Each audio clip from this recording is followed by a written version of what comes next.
서울의 밤하늘 아래 한강이 내려다 보이는 스카이 라운지는 대한민국 1%의 권력자들을 위해 존재했다. 거대한 샹들리에서 쏟아지는 금빛 조명은 값비싼 보석을 착용한 여인들의 목에서, 그리고 성공한 남자들의 시계 위에서 부서지며 현란한 빛의 향연을 펼쳤다.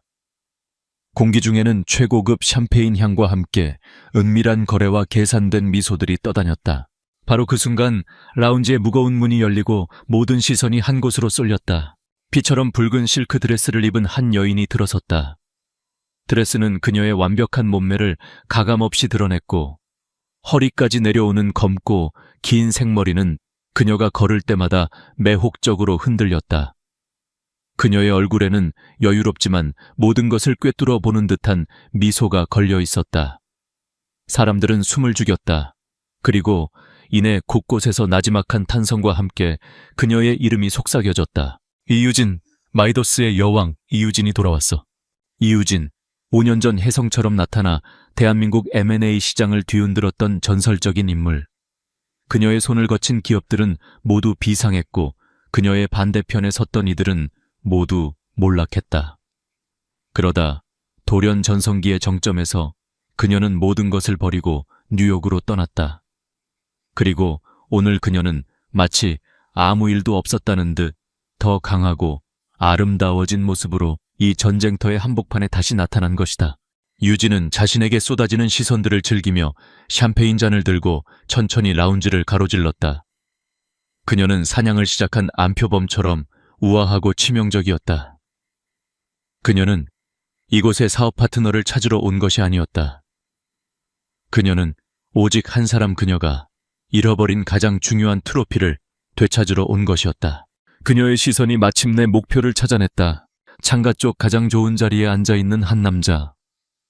대한민국 IT 산업의 심장 넥스트 이노베이션의 총수 권지혁. 그는 5년 전과 다름없이 눈부시게 잘생겼지만 분위기는 완전히 달라져 있었다. 과거 그녀와 함께 있을 때에 그의 눈에는 야망과 뜨거운 열정이 불꽃처럼 타오르곤 했다. 하지만 지금 그의 눈은 깊이를 알 수 없는 차가운 호수와 같았다. 주변의 아첨과 소음에도 아랑곳하지 않은 채 그는 무심한 표정으로 창밖의 야경을 내려다보고 있었다. 유진의 뇌리에서 과거의 기억이 섬광처럼 스쳐 지나갔다. 그의 뜨거운 입술, 그의 품 안에서 느껴지던 심장소리 함께 밤을 새우며 세상을 정복할 계획을 세우던 그 치열했던 밤들.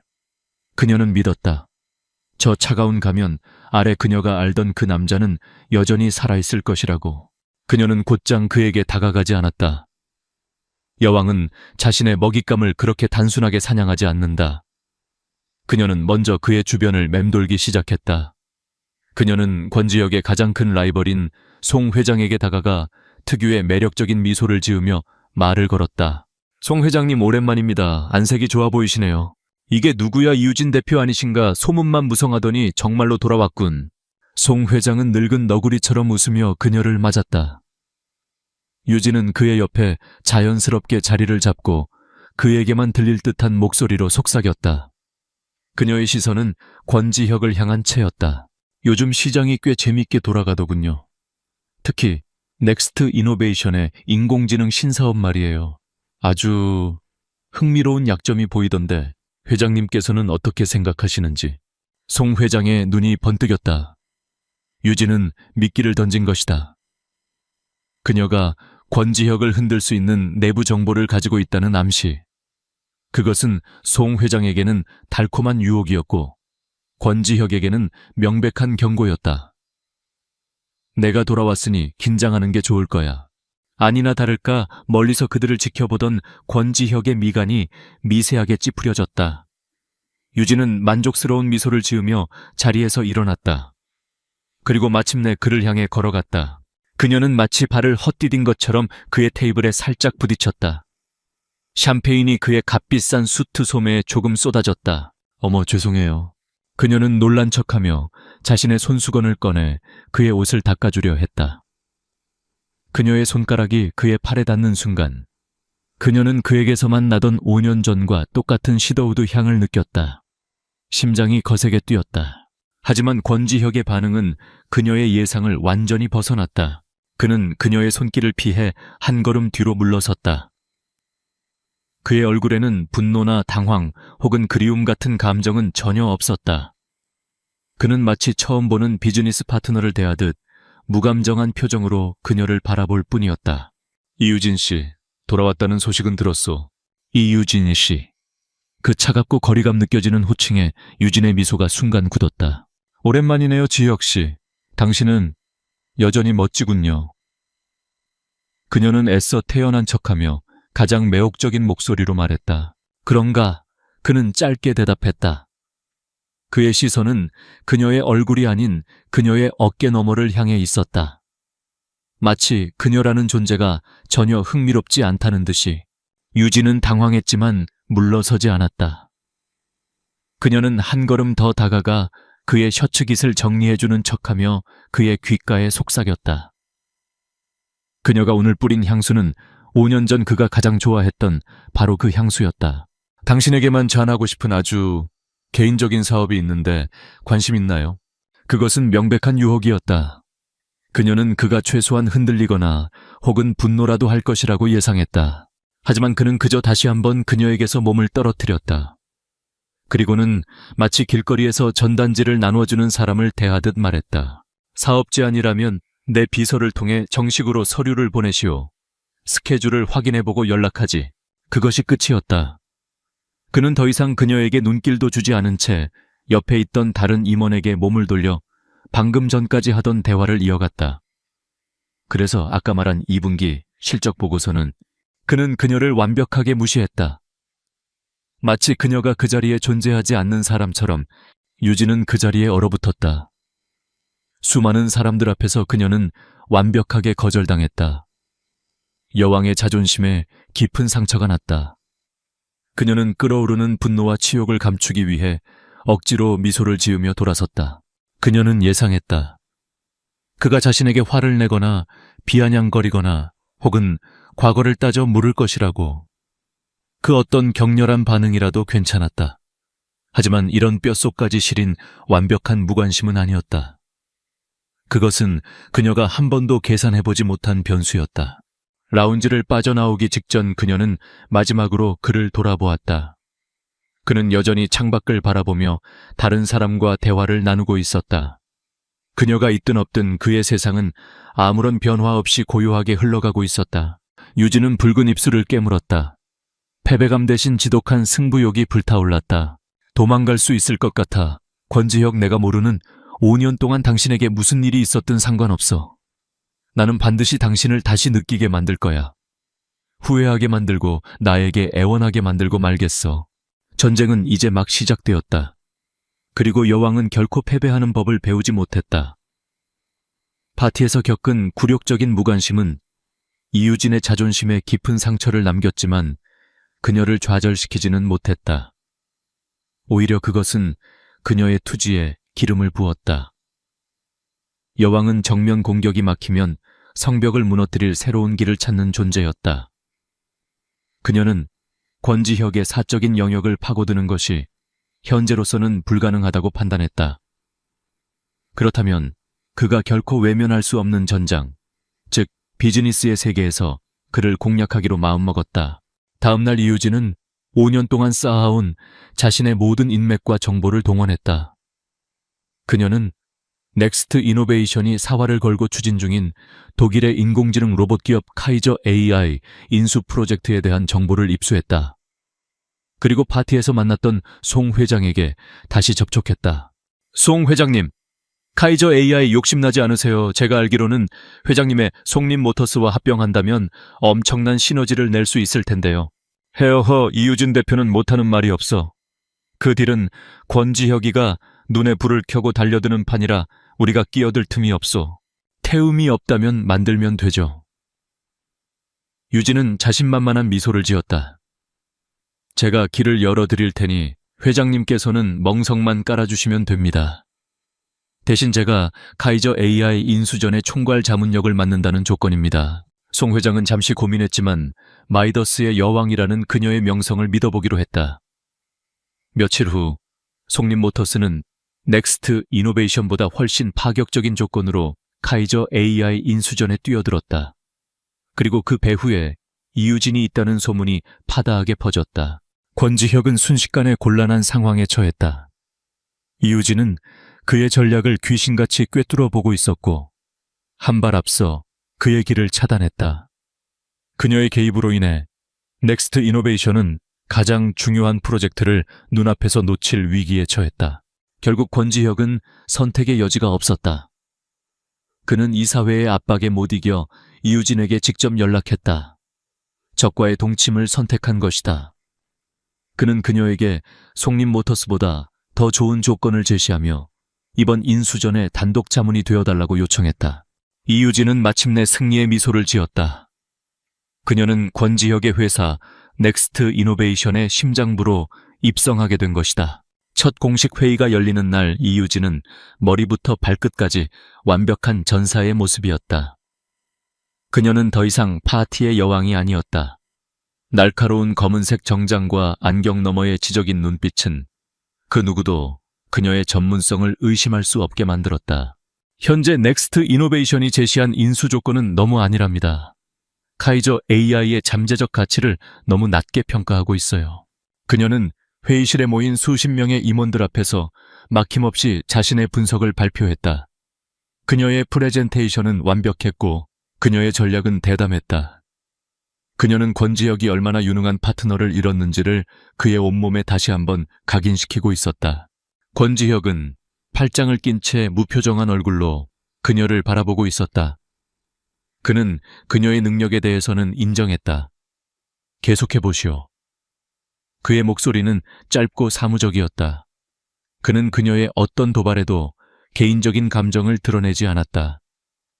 그는 그녀를 오직 돈을 주고 고용한 컨설턴트로만 대하고 있었다. 회의는 밤늦게까지 이어졌다. 유진은 의도적으로 그와의 1대1 미팅을 만들었다. 그녀는 넥타이를 살짝 푼 채 피곤한 기색으로 앉아있는 그의 맞은편에 앉았다. 이런 적대적 인수합병 전략. 꼭 3년 전 파리에서 우리가 함께 했던 밤이 생각나네요. 그녀가 와인잔을 돌리며 나지막이 말했다. 우린 정복하는 일에는 언제나 재능이 있었잖아요. 안 그래요? 과거의 추억을 들먹이는 명백한 도발이었다. 하지만 권지혁의 얼음장 같은 벽은 깨지지 않았다. 과거 얘기는 그만하지. 지금은 일하는 시간이니까 보고서의 다음 페이지나 설명해 주시오. 그는 철저하게 공과 사를 구분했다. 유진은 끓어오르는 화를 간신히 참았다. 그녀는 그를 무너뜨리기 위해 더 강력한 한 방이 필요하다고 생각했다. 며칠 후 권지혁의 개인 사무실에서 다시 회의가 열렸다. 유진이 카이저 AI의 내부 정보를 분석한 보고서를 설명하던 중이었다. 똑똑! 김 비서가 조심스럽게 사무실로 들어왔다. 그의 손에는 화려한 꽃다발이 아닌 소박하지만 기품 있는 화병 하나가 들려 있었다. 화병에는 이름 모를 들꽃 몇 송이와 함께 푸른 델피니움 한 송이가 고고하게 꽂혀 있었다. 회장님, 더 블룸에서 배달 왔습니다. 그 순간이었다. 유진은 자신의 눈을 의심했다. 권지혁의 얼음 같던 표정에 아주 미세한 균열이 생기는 것을 보았다. 그의 눈빛이 그 소박한 꽃 한 송이를 향하는 순간 자신에게는 단 한 번도 보여주지 않았던 부드러운 빛으로 물들었다. 그것은 아주 찰나의 순간이었지만 유진은 놓치지 않았다. 그는 회의가 아직 끝나지 않았음에도 불구하고 김 비서에게 손짓했다. 경기도 오늘 회의는 여기까지 하지. 그는 유진에게 양해를 구하지도 않고 일방적으로 회의를 끝내버렸다. 그리고는 자리에서 일어나 마치 세상에서 가장 소중한 보물을 다루듯 조심스럽게 델피니움의 꽃잎을 손가락으로 스쳤다. 그의 얼굴에 떠오른 희미한 미소는 유진이 지난 5년 동안 그토록 다시 보고 싶어 했던, 그러나 결코 자신을 향하지는 않은 미소였다. 유진은 사무실 문 앞에 선 채 그 광경을 멍하니 바라보았다. 자신이 가진 모든 것, 부와 명성, 아름다움, 그리고 그와 나눴던 치열했던 과거까지 동원해도 얻어내지 못했던 그의 감정. 그 모든 것을 저 이름 모를 꽃 한 송이가 너무나도 쉽게 얻어내고 있었다. 그녀의 머릿속에서 경고음이 울렸다.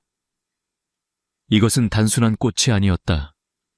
이것은 메시지이자 상징이었다. 그녀가 지금까지 보지 못했던 새로운 변수의 등장이었다. 데오블룸, 그게 대체 뭐지? 누가 보낸 거지? 유진의 표정이 차갑게 굳었다. 처음으로 그녀는 자신의 진짜 적이 권지혁의 무관심이 아닐지도 모른다고 생각했다. 그의 굳게 닫힌 심장 안에는 어쩌면 이미 다른 주인이 자리 잡고 있는지도 모른다. 그녀의 눈빛에 지독한 질투와 함께 새로운 전의가 불타올랐다. 이제부터는 단순한 유혹이 아니었다. 진짜 전쟁의 시작이었다. 이유진의 사전에는 기다림이라는 단어는 없었다. 그녀는 그날 사무실을 나오자마자 자신의 비서에게 단 한 문장을 지시했다. 디오블룸 더 블룸이라는 것과 그곳의 대표인 한채원이라는 여자에 대해 알아봐. 권지혁과 관련된 모든 것을, 아주 사소한 것 하나까지도. 결과는 반나절도 되지 않아 그녀의 책상 위에 올라왔다. 보고서의 내용은 간단했다. 더 블룸은 상업적인 대형 꽃집이 아닌 오직 VVIP 고객들의 예약만으로 운영되는 프라이빗 플라워 워크숍이었다. 그리고 대표인 한채원은 최근 플로리스트들 사이에서 가장 주목받는 시니의 아티스트였다. 보고서의 마지막 장, 권지혁과의 관계를 서술한 부분에서 유진의 눈빛이 날카로워졌다. 권지혁 회장은 1년 전부터 더 블룸의 개인 고객이었으며 매주 정기적으로 한채원 대표와 개인적인 만남을 가지고 있음. 업무적인 연관성은 발견되지 않음. 유진은 보고서를 내려놓았다. 심장이 차갑게 식는 것 같았다. 그녀의 예상보다 두 사람의 관계는 훨씬 더 깊고 개인적이었다. 권지혁이 자신에게 보였던 그 찰나의 부드러운 눈빛은 단순한 고객이 플로리스트에게 보내는 호의가 아니었던 것이다. 한채원? 유진은 그 이름을 입안에서 굴려보았다. 이제 적의 이름과 얼굴이 명확해졌다. 그녀는 자신의 전략을 수정해야만 했다. 권지혁의 닫힌 성문을 공격하는 것만으로는 부족했다. 성벽을 에워싸고 있는 저 한채원이라는 이름의 낯선 꽃부터 짓밟아 버려야 했다. 그녀의 머릿속에서 질투라는 이름의 가장 원초적이고 효과적인 전략이 세워지기 시작했다. 기회는 생각보다 빨리 찾아왔다. 그녀가 성공시킨 카이저 AI의 인수발표 기자회견이 며칠 뒤에 열릴 예정이었다. 그리고 그 중요한 행사의 공간 전체를 장식하는 플라워 디렉터로 바로 한채원이 선정되었다. 행사 당일 유진은 평소보다 일찍 행사장에 도착했다. 행사장 중앙에는 한채원의 작품인 거대한 플라워 인스톨레이션이 위용을 드러내고 있었다. 수백 송이의 흰색 카라와 푸른 델피니움이 어우러져 마치 꿈속의 숲처럼 신비롭고 아름다운 분위기를 자아내고 있었다. 예술적이고 고고하며 상업적인 그 어떤 장식보다도 강렬한 존재감을 뿜어내고 있었다. 유진은 그 작품을 보며 속으로 코웃음 쳤다. 고상한 척하기는. 그녀는 행사장 세팅을 점검하는 척하며 자연스럽게 작품 근처로 다가갔다. 그리고 자신의 비서와 대화를 나누는 척하며 들고 있던 진한 에스프레소 잔을 실수로 놓쳤다. 촤! 검붉은 커피가 순백의 카라 꽃잎 위로 그대로 쏟아졌다. 가장 아름답고 중요한 중앙 부분이 추악한 얼룩으로 뒤덮였다. 에어머나. 유진은 놀란 척 비명을 질렀다. 그 소란의 작품을 마지막으로 점검하고 있던 한채원이 달려왔다. 자신의 작품이 망가진 것을 본 그녀의 얼굴이 하얗게 질렸다. 이게 어떻게 된 일이죠? 조회송해요, 한채원 씨. 유진이 위선적인 미소를 지으며 말했다. 제가 잠시 발을 헛디뎌서 정말 어쩌죠 이렇게 중요한 행사에. 하지만 걱정 마세요. 제가 이미 국내 최고의 플라워 샵에 연락해서 이 자리에 어울리는 더 크고 화려한 작품으로 교체해달라고 요청했으니까요. 그녀의 말은 위로를 가장한 모욕이었다. 당신의 작품은 이 행사의 격에 맞지 않는다는 은근한 깎아내림이었다. 한채원은 망가진 자신의 작품을 안타까운 눈으로 바라보았다. 하지만 그녀는 울거나 소리치지 않았다. 그녀는 조용히 고개를 들어 유진을 바라보았다. 그녀의 눈빛은 슬펐지만 결코 꺾이지 않았다. 신경 써주셔서 감사합니다, 이유진 대표님. 하지만 제 작품은 다른 화려한 것으로 교체될 수 있는 성질의 것이 아닙니다. 여기 있는 모든 꽃들은 저마다의 의미를 담고 있으니까요. 그때 권지혁이 행사장에 도착했다. 그는 엉망이 된 중앙 장식과 슬픔에 잠긴 채 서 있는 한채원의 모습을 즉시 발견했다. 그의 얼굴이 순식간에 차갑게 굳어졌다. 그는 유진에게는 눈길도 주지 않은 채 곧장 한채원에게로 걸어갔다. 그리고는 다른 모든 사람들은 들을 수 없는 오직 그녀에게만 들릴 만큼 부드러운 목소리로 말했다. 괜찮아. 당신 잘못 아니야. 저거 없어도 괜찮으니까 신경 쓰지 마. 그는 충격으로 차가워진 그녀의 손을 잠시 감싸 쥐었다가 자신의 비서를 불러 조용히 그녀를 행사장 밖으로 에스코트하도록 지시했다. 그는 단 한 번도 유진을 돌아보거나 그녀에게 책임을 묻지 않았다. 완벽한 무시. 그것은 그 어떤 질책보다도 더 유진의 자존심을 아프게 찔렀다. 유진은 그날 밤 인수 성공을 축하한다는 명목으로 팀 회식을 주최했다. 그리고 그 자리에 한채원도 행사 담당자 자격으로 초대했다. 그녀는 포기하지 않았다. 최고급 레스토랑의 프라이빗 룸에서 유진은 대화를 주도했다. 그녀는 의도적으로 권지혁과 자신만이 아는 과거의 추억들을 꺼내놓았다. 지혁 씨 밀라노에서 진행했던 그 딜 기억나요? 당신 거기 레스토랑의 오소부코를 정말 좋아했잖아요. 우리 그때 거의 매일 밤을 새우면서. 그녀는 한채원에게 보란듯이 자신들이 얼마나 깊고 치열한 역사를 공유했는지를 과시했다. 하지만 권지혁은 그저 기억나지 않아, 그랬나 와 같은 단답형의 대답으로 일관할 뿐 그녀의 추억놀이에 어울려주지 않았다. 분위기가 점점 어색해질 무렵 한채원이 조용히 자리에서 일어났다. 저는 먼저 일어나 보겠습니다. 다들 즐거운 시간 보내세요. 그녀는 더 이상 이 불편한 자리에 앉아 있을 수 없었던 것이다. 한채원이 밖으로 나가기 위해 몸을 돌리는 순간 대화에 전혀 반응이 없던 권지혁이 즉시 자리에서 일어났다. 그는 유진이 하던 말을 중간에 끊어버리고 그녀를 따라 나갔다. 유진은 와인잔을 든 채 레스토랑 통유리창 너머로 그들의 모습을 지켜보았다. 레스토랑 밖 차가운 밤 공기 속에 서 있는 한채원의 어깨 위로 권지혁이 자신의 값비싼 코트를 벗어 부드럽게 덮어주는 것이 보였다. 아주 사소하고 평범한 행동이었다. 하지만 그 어떤 화려한 추억 과시보다도 그 어떤 비싼 선물보다도 더 진실되고 다정해 보이는 그 모습에 유진은 마치 망치로 머리를 한 대 맞은 듯한 충격을 받았다. 자신의 모든 전략이 처참하게 실패하고 있었다. 아니 오히려 역효과를 낳고 있었다. 그녀가 한채원을 공격할수록 권지혁은 더욱더 그녀의 보호자가 되어가고 있었다. 유진은 자신이 주최한 화려한 저녁 식사 자리의 상석에 홀로 앉아 있었다. 눈앞에는 성공의 결과물들이 가득했지만 그녀는 태어나서 처음으로 지독한 패배감과 고독감을 느꼈다. 그녀의 마음속에서 질투라는 감정은 이제 절망이라는 이름의 도구로 변해가고 있었다. 이유진의 세계가 흔들리고 있었다.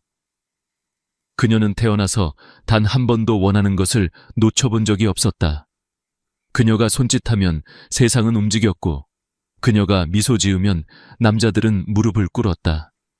하지만 권지혁 그는 달랐다. 그녀의 모든 유혹과 도발은 그의 얼음장 같은 무관심 앞에서 힘없이 부서져 내렸다. 그녀가 한채원을 향한 질투심으로 그를 자극할수록 그는 오히려 더 단단한 방패가 되어 그 여자를 감쌌다. 절망감. 이유진이라는 이름과 가장 어울리지 않는 그 단어가 끈적한 늪처럼 그녀의 발목을 잡고 있었다. 그녀는 깨달았다. 이대로는 안 된다.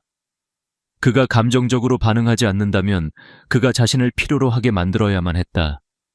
그가 가진 왕국을 통째로 흔들어서라도 그가 무릎 꿇고 자신에게 도움을 청하게 만들어야 했다. 바로 그때 구세주인지 악마인지 모를 손길이 그녀에게 뻗어왔다. 송 회장이었다. 그 늙은 너구리는 유진의 실패와 좌절을 멀리서 즐겁게 지켜보고 있었다. 그는 유진을 자신의 사무실로 비밀리에 초대했다. 이유진 대표 표정이 영 좋지 않군. 권지혁 그놈한테 제대로 한 방 먹은 모양이야. 송 회장이 최고급 보이차를 따르며 비웃듯 말했다. 용건만 말씀하시죠. 유진은 차갑게 받아쳤다. 성격하고는. 송 회장은 껄껄 웃었다. 좋아 본론으로 들어가지. 이 대표는 권지혁을 원하고 나는 넥스트 이노베이션을 원하지. 우리의 목표는 다르지만 적은 같아. 어때 우리 손을 잡는 게. 그것은 위험한 제안이었다. 유진은 송 회장이 어떤 인간인지 잘 알았다. 그는 자신의 이익을 위해서라면 어떤 비열한 짓도 서슴지 않을 위인이었다. 내가 왜 당신과 손을 잡아야 하죠? 권지혁의 가장 큰 약점이 누군지 아나. 송 회장이 몸을 앞으로 기울이며 속삭였다. 바로 당신 이유진이야. 당신은 그놈의 모든 전략과 생각을 꿰뚫고 있지. 당신이 내게 날개를 달아준다면 나는 당신이 그놈을 가질 수 있도록 판을 짜주겠소. 넥스트 이노베이션의 거대한 위기를 만들고 그 해결책의 열쇠를 당신 손에 쥐어주는 거지. 영웅처럼 나타나 그를 구원해. 그럼 그 오만한 놈도 당신 앞에서 무릎을 꿇지 않겠어. 유진의 마음이 흔들렸다. 그것은 지독하게 달콤한 유혹이었다. 그녀의 이성은 이 제안의 위험성을 경고하고 있었지만 질투와 욕망에 사로잡힌 그녀의 감정은 이미 다른 답을 내리고 있었다. 그녀가 망설이던 그 주말 그녀는 우연히 혹은 필연적으로 두 사람의 모습을 다시 목격하게 되었다. 한적한 공원 한 채원이 주최한 소규모 자선 바자회에서였다. 권지혁은 CEO의 모습이 아닌 평범한 남자처럼 편안한 옷차림으로 그녀의 곁에서 짐을 나르고 아이들에게 솜사탕을 만들어주고 있었다. 그리고 한채원은 그런 그를 바라보며 세상에서 가장 행복한 미소를 짓고 있었다. 그 평화롭고 따뜻한 풍경이 유진의 가슴에는 비수처럼 박혔다. 저 자리는 원래 자신의 자리여야만 했다. 그녀의 마지막 남은 이성이 끊어졌다. 유진은 그 길로 송 회장에게 다시 연락했다. 제안을 받아들이겠어요. 대신 조건이 있습니다. 권지혁을 완전히 파멸시켜서는 안 돼요. 그가 나에게 의지하게 만들 뿐 그의 왕국은 내가 가질 거니까. 두 마리의 여우와 너구리가 손을 잡았다. 위험한 동맹이 맺어지는 순간이었다. 유진은 자신의 모든 지식과 정보를 동원해 넥스트 이노베이션의 가장 약한 고리를 찾아냈다. 그것은 바로 카이저 AI, 인수 후 통합 과정에 있던 공급망 관리 시스템의 허점이었다. 그녀는 송 회장의 자금력을 이용해 넥스트 이노베이션의 핵심 부품을 공급하는 작은 해외 업체 몇 군데를 비밀리에 사들였다. 그리고 그녀는 공격을 시작했다. 그녀는 마치 교향곡을 지휘하듯 치밀하고 정교하게 위기를 조작했다. 그녀가 사들인 부품 업체들은 갑자기 납품을 지연시키거나 불량이 섞인 부품을 보내기 시작했다. 아주 사소하고 우연처럼 보이는 실수들이었다. 하지만 그 작은 실수들이 모여 넥스트 이노베이션의 거대한 생산 라인 전체를 마비시키기 시작했다. 동시에 그녀는 월스트리트의 저널리스트에게 익명으로 정보를 흘렸다. 넥스트 이노베이션의 신기술에 심각한 결함이 발견되었다는 내용의 아주 그럴싸한 루머였다. 효과는 즉각적으로 나타났다. 넥스트 이노베이션의 주가가 흔들리기 시작했다. 해외 투자자들이 동요했고 신제품 출시를 앞두고 있던 파트너사들의 항의 전화가 빗발쳤다. 권지혁과 그의 팀은 갑자기 터진 문제들을 해결하기 위해 밤낮 없이 뛰어다녔지만 문제의 원인을 찾을 수가 없었다. 모든 것이 마치 불운한 사고처럼 보였기 때문이다. 권지혁은 이것이 단순한 사고가 아니라 누군가의 의도적인 공격이라는 것을 직감했다. 하지만 그는 그 배후에 한때 자신의 심장이었던 이유진이 있을 것이라고는 꿈에도 상상하지 못했다. 같은 시각 자신의 펜트하우스에서 이유진은 태블릿 PC로 곤두박질치는 넥스트 이노베이션의 주가 그래프를 내려다보고 있었다. 그녀의 얼굴에는 싸늘한 만족감과 함께 아주 미세한 죄책감이 스쳐 지나갔다. 한때 그와 함께 만들었던 꿈의 성을 이제 그녀가 자신의 손으로 무너뜨리고 있었다. 따르릉. 송 회장에게서 걸려온 전화였다. 이 대표 역시 대단하군. 1단계는 완벽한 성공이야. 이제 권지혁 그놈도 슬슬 패닉 상태에 빠졌을걸. 2단계를 시작할 준비는 되었나? 유진은 창밖의 도시를 내려다보았다. 수많은 빌딩들이 만들어내는 불빛이 마치 자신이 조종하는 거대한 체스판처럼 보였다. 그녀는 깊은 숨을 한번 들이마셨다. 이미 루비콘 강을 건넜다. 이제 돌아갈 길은 없었다. 물론이죠, 회장님. 그녀의 목소리에는 한치의 망설임도 없었다. 이제 여왕이 직접 나설 차례니까요. 혼돈.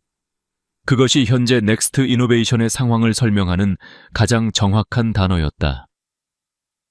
생산 라인은 멈췄고 주가는 폭락했으며 투자자들은 등을 돌리고 있었다. 권지혁은 수십 개의 모니터가 켜져 있는 비상 상황실에서 며칠째 밤을 새우고 있었다. 그의 날카롭던 턱선은 수염으로 거칠어졌고 완벽하게 다려져 있던 셔츠는 구겨져 있었다. 하지만 그의 눈만은 폭풍의 눈처럼 고요하고 냉철하게 빛나고 있었다. 그는 이 모든 혼란이 치밀하게 계획된 공격이라는 것을 알고 있었다. 하지만 적은 보이지 않았다. 마치 유령처럼 적은 그의 제국의 가장 약한 부분만을 정확하게 공격하고 사라졌다. 바로 그때 그의 비서가 다급하게 뛰어들어왔다. 회장님, 이유진 대표님께서 찾아오셨습니다. 지금 당장 만나 뵙고 싶으시다고. 권지혁의 눈빛이 차갑게 가라앉았다. 그녀는 하필 이 타이밍에 이 혼돈의 한복판에 나타난 것이다. 잠시 후 이유진이 상황실 안으로 들어섰다. 그녀는 마치 아무것도 모른다는 듯 걱정이 가득한 얼굴을 하고 있었다. 지혁 씨, 이게 다 무슨 일이에요? 뉴스 보고 너무 놀랐어요. 당신이 이렇게 힘든 상황에 처해 있을 줄은. 그녀의 목소리는 진심 어린 염려로 가득 차 있었지만 그녀의 눈빛 깊은 곳에서는 숨길 수 없는 만족감이 희미하게 빛나고 있었다. 권지혁은 그녀의 위선을 꿰뚫어 보고 있었지만 아무 말도 하지 않았다. 그는 그저 지친 목소리로 물었다. 용건이 뭐지, 이유진 씨? 보다시피 지금은 한가하게 담소를 나눌 상황이 아니라서 도와주러 왔어요. 유진이 말했다. 그녀는 자신이 준비해온 태블릿 PC를 켜서 그의 앞에 내밀었다. 화면에는 현재 넥스트 이노베이션이 겪고 있는 모든 문제의 원인과 그에 대한 완벽한 해결책이 일목요연하게 정리되어 있었다. 그녀는 마치 이 사태를 미리 예견이라도 한 듯 모든 것을 준비해온 것이다. 공급망 문제는 제가 가진 해외 네트워크를 이용하면 24시간 안에 해결할 수 있어요. 월스트리트의 루머는 제가 직접 나서서 당신 회사의 기술력에 대해 보증하면 잠재울 수 있고요. 투자자들은 제가 설득하죠. 저 이유진의 이름을 걸고. 그것은 거부할 수 없는 제안이었다. 그녀는 현재 권지혁이 가진 모든 문제에 대한 유일한 해답이었다. 권지혁은 그녀가 내민 태블릿 PC를 잠시 내려다보았다. 그리고는 천천히 고개를 들어 그녀를 바라보았다. 그의 눈빛은 더 이상 차갑거나 무심하지 않았다. 그 안에는 깊은 피로감과 알 수 없는 슬픔이 담겨 있었다. 조건이 뭐지? 그가 물었다. 조건, 유진이 웃었다. 내 조건은 언제나 하나뿐이었잖아요, 지혁 씨. 그녀는 그의 책상 위로 몸을 기울여 그의 넥타이를 부드럽게 잡아당겼다. 그녀의 목소리는 꿀처럼 달콤하고 뱀처럼 유혹적이었다. 나에게 돌아와요. 당신 옆자리 넥스트 이노베이션의 안주인 자리, 원래 내 것이었던 그 자리를 돌려줘요. 그럼 이 모든 지옥을 끝내줄게요. 마침내 그녀는 자신의 본색을 드러냈다. 그녀가 설계한 완벽한 함정의 마지막 단계였다. 그가 가진 모든 것을 빼앗고 그를 절망의 나락으로 떨어뜨린 뒤 구원자의 모습으로 나타나 그의 몸과 마음을 모두 차지하는 것. 권지혁은 그녀의 손길을 뿌리치지 않았다. 그는 그저 조용히 그녀를 바라볼 뿐이었다.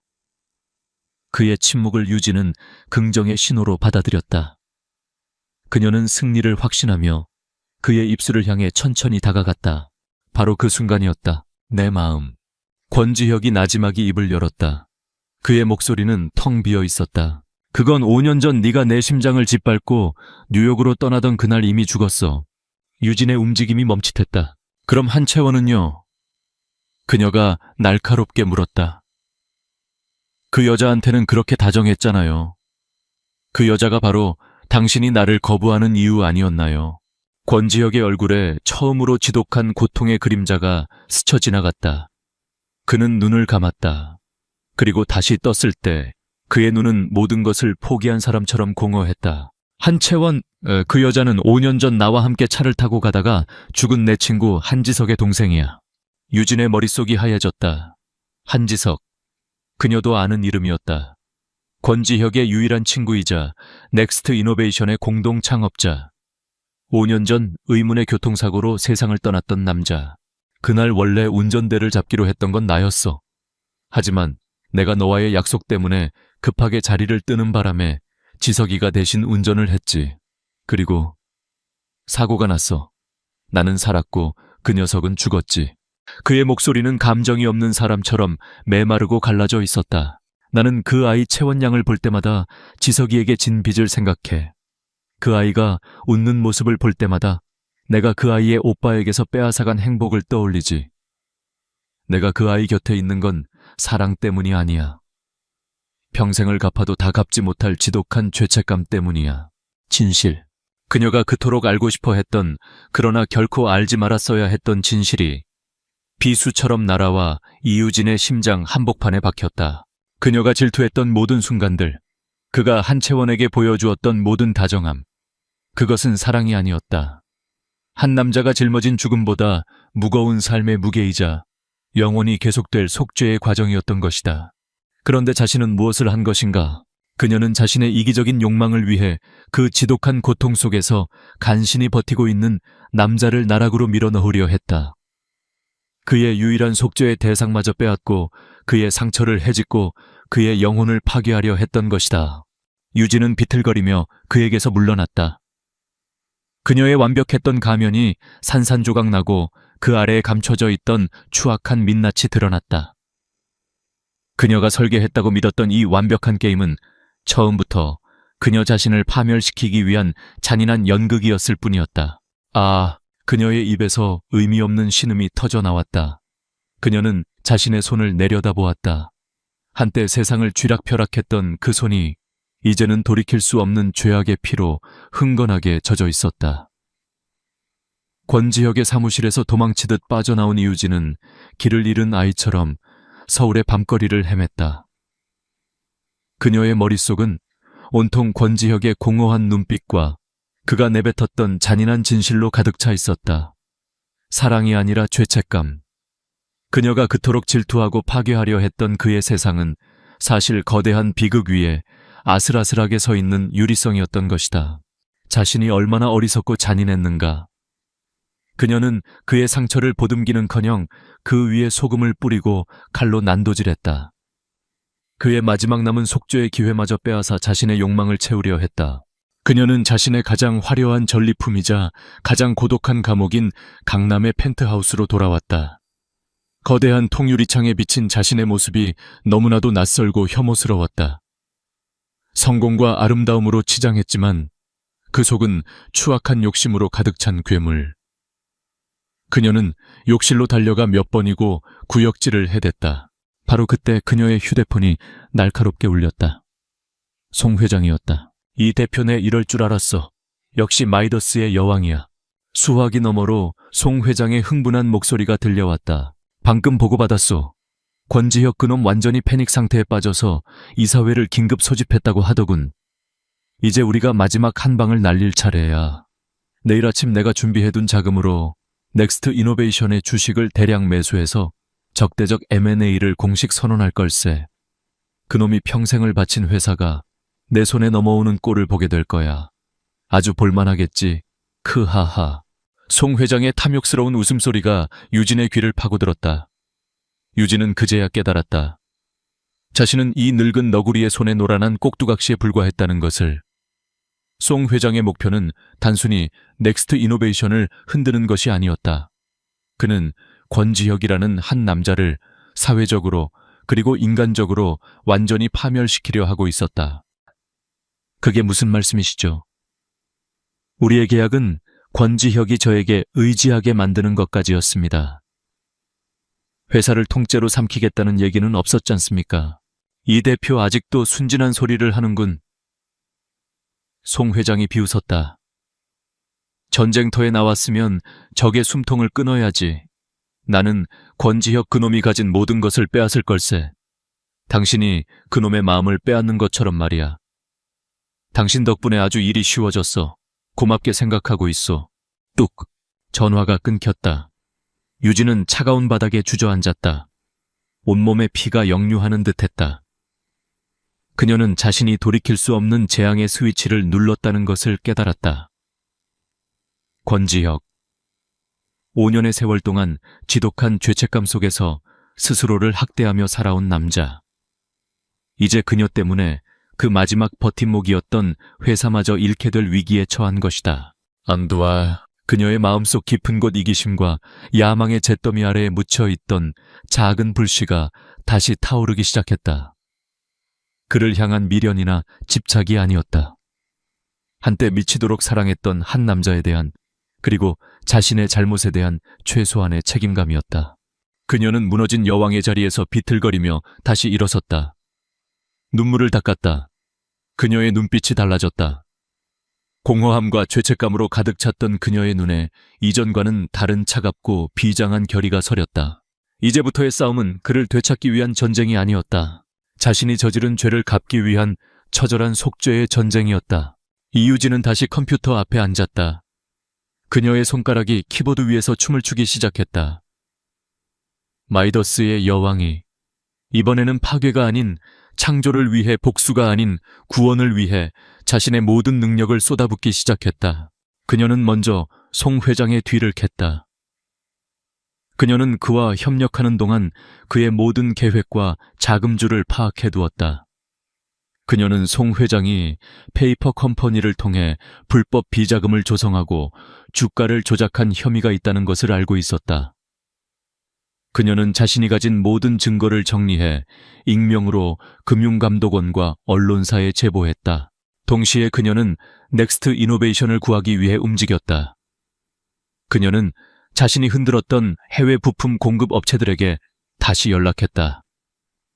이번에는 송 회장이 아닌 그녀 자신의 이름으로 더 좋은 조건을 제시하고 설득했다. 그녀는 그들에게 넥스트 이노베이션과의 계약을 즉시 정상화하라고 지시했다. 그녀는 또한 월스트리트에 퍼졌던 루머를 잠재우기 위해 자신이 가진 영향력을 총동원해 넥스트 이노베이션의 기술력은 견고하다는 내용의 긍정적인 분석 리포트를 유포시켰다. 이 모든 일은 철저하게 비밀리에 진행되었다. 그녀는 권지혁이나 그의 팀이 눈치채지 못하도록 제3의 인물을 내세우거나 익명의 이메일을 이용했다. 혼돈에 빠져있던 넥스트 이노베이션에 기적과도 같은 일들이 일어나기 시작했다. 갑자기 납품을 중단했던 해외 업체들이 아무 일 없었다는 듯이 다시 부품을 공급하기 시작했다. 회사를 공격하던 부정적인 기사들이 잦아들고 오히려 회사를 옹호하는 여론이 형성되기 시작했다. 그리고 결정적으로 적대적 M&A를 선언하려던 송 회장의 송림모터스가 갑작스러운 검찰의 압수수색과 세무조사를 받게 되면서 모든 계획이 중단되었다. 권지혁은 혼란스러웠다. 이 모든 행운이 단순한 우연이 아니라는 것을 그는 알고 있었다. 보이지 않는 손이 마치 신의 개입처럼 자신의 회사를 구원하고 있었다. 그의 머릿속에 단 한 사람의 얼굴이 떠올랐다. 이유진. 하지만 그는 이해할 수 없었다. 자신에게 그토록 잔인한 진실을 들었던 그녀가, 자신을 증오해야 마땅한 그녀가 왜 자신을 돕는 것일까? 무슨 꿍꿍이일까? 그의 머릿속은 복잡했지만 5년 만에 처음으로 그의 얼어붙었던 심장에 죄책감이나 공허함이 아닌 다른 감정이 피어났다. 그것은 아주 희미한 호기심과 어쩌면 희망이라는 이름의 감정이었다. 같은 시각 이유진은 자신의 펜트하우스에서 밤을 새우고 있었다. 그녀는 지쳐 있었지만 눈은 그 어느 때보다도 맑게 빛나고 있었다. 그녀는 송 회장의 공격을 막아냈고 넥스트 이노베이션에 급한 불을 껐다. 그녀는 책상 서랍 깊숙한 곳에서 낡은 사진 한 장을 꺼내 들었다. 5년 전 그와 함께 찍었던 사진이었다. 사진 속에서 두 사람은 세상을 다 가진 것처럼 행복하게 웃고 있었다. 사진 위로 그녀의 눈물 한 방울이 떨어졌다. 그녀는 더 이상 그를 되찾으려 하지 않았다. 그녀는 이제 그럴 자격이 없다는 것을 알았다. 그녀가 하는 이 모든 일은 단지 그에 대한 미안함과 돌이킬 수 없는 과거에 대한 자신만의 속죄일 뿐이었다. 여왕은 무너졌다. 그리고 그 폐허 속에서 한때 자신이 경멸했던 사랑이라는 감정의 무게를 깨달은 한 여자가 고통스럽게 다시 태어나고 있었다. 이유진은 자신이 시작한 불을 끄기 위해 자신의 모든 것을 태우고 있었다. 송 회장의 1차 공격을 막아냈지만 그녀는 그가 코너에 몰린 쥐처럼 더욱더 위험한 발악을 할 것이라는 것을 알고 있었다. 권지혁의 완전한 안전을 위해서는 송 회장이라는 독사의 머리를 완전히 잘라내야만 했다. 그녀는 마지막 한 수를 준비했다. 그녀는 자신이 송 회장과 공모하며 나눴던 모든 대화의 녹음 파일, 그가 넥스트 이노베이션을 공격하기 위해 자금을 동원했던 모든 불법적인 경로, 그리고 그가 숨겨두었던 비자금 장부까지 모든 증거를 하나의 파일로 엮었다. 그것은 송 회장의 숨통을 단번에 끊어버릴 수 있는 완벽한 사형 선고문이었다. 그녀는 이 모든 자료를 암호화된 USB에 담아 퀵 서비스를 통해 권지혁에게 보냈다. 발신인은 없었다. 그저 과거에 대한 선물, 잘 사용하길 이라는 짧은 메시지가 적힌 카드 한 장만이 동봉되어 있었다. USB를 받아든 권지혁은 그 안에 담긴 내용을 확인하고 한동안 말을 잃었다. 그의 모든 의문이 한꺼번에 풀리는 순간이었다. 넥스트 이노베이션을 공격한 적의 정체, 그리고 그 공격을 막아낸 보이지 않는 수호 천사의 정체. 그 모든 것이 바로 이유진이었다. 자신을 파괴하려 했던 것도 그녀였고 자신을 구원한 것 또한 그녀였다. 그녀의 지독한 증오와 그보다 더 깊은 후회와 속죄. 권지혁은 이제 그녀의 모든 행동을 이해할 수 있었다. 그의 가슴 속에서 복잡하고 뭐라 설명할 수 없는 감정이 소용돌이쳤다. 분노도 연민도 사랑도 아니었다. 그 모든 것을 넘어선 한 인간에 대한 깊고 아픈 이해였다. 그는 더 이상 망설이지 않았다. 그는 유진이 보내온 칼을 들고 적의 심장부로 향했다.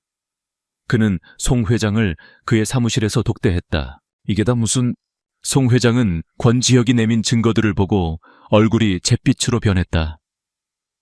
권지혁은 아무 말 없이 그를 바라볼 뿐이었다. 더 이상의 말은 필요 없었다. 송 회장은 자신이 완벽하게 패배했음을 깨달았다.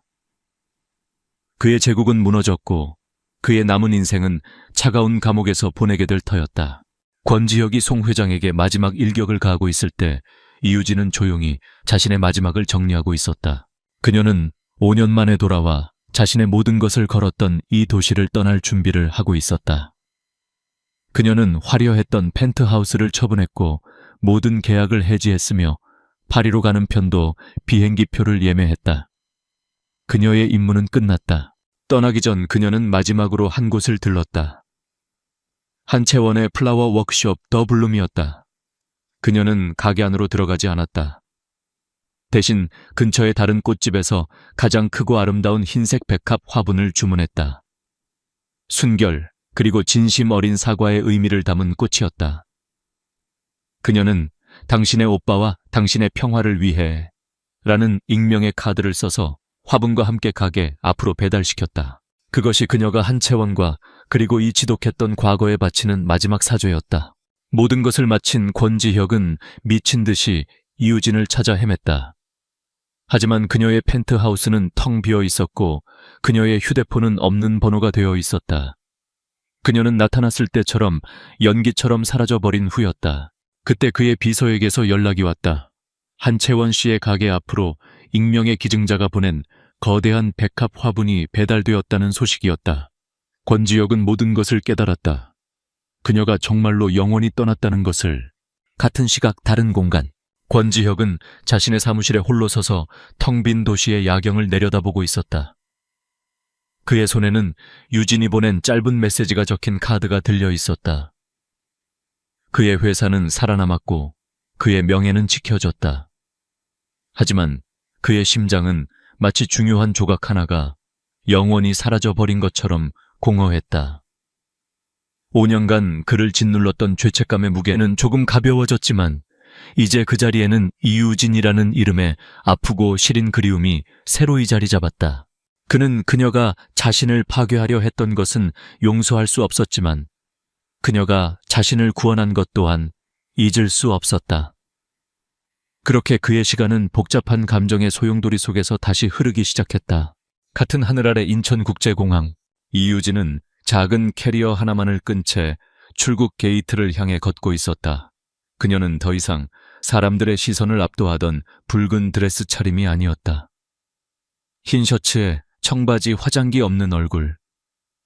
마이더스의 여왕이라는 무거운 갑옷을 벗어던진 그녀의 모습은 오히려 더 자유롭고 편안해 보였다. 그녀는 마지막으로 자신이 떠나온 도시의 불빛을 돌아보았다.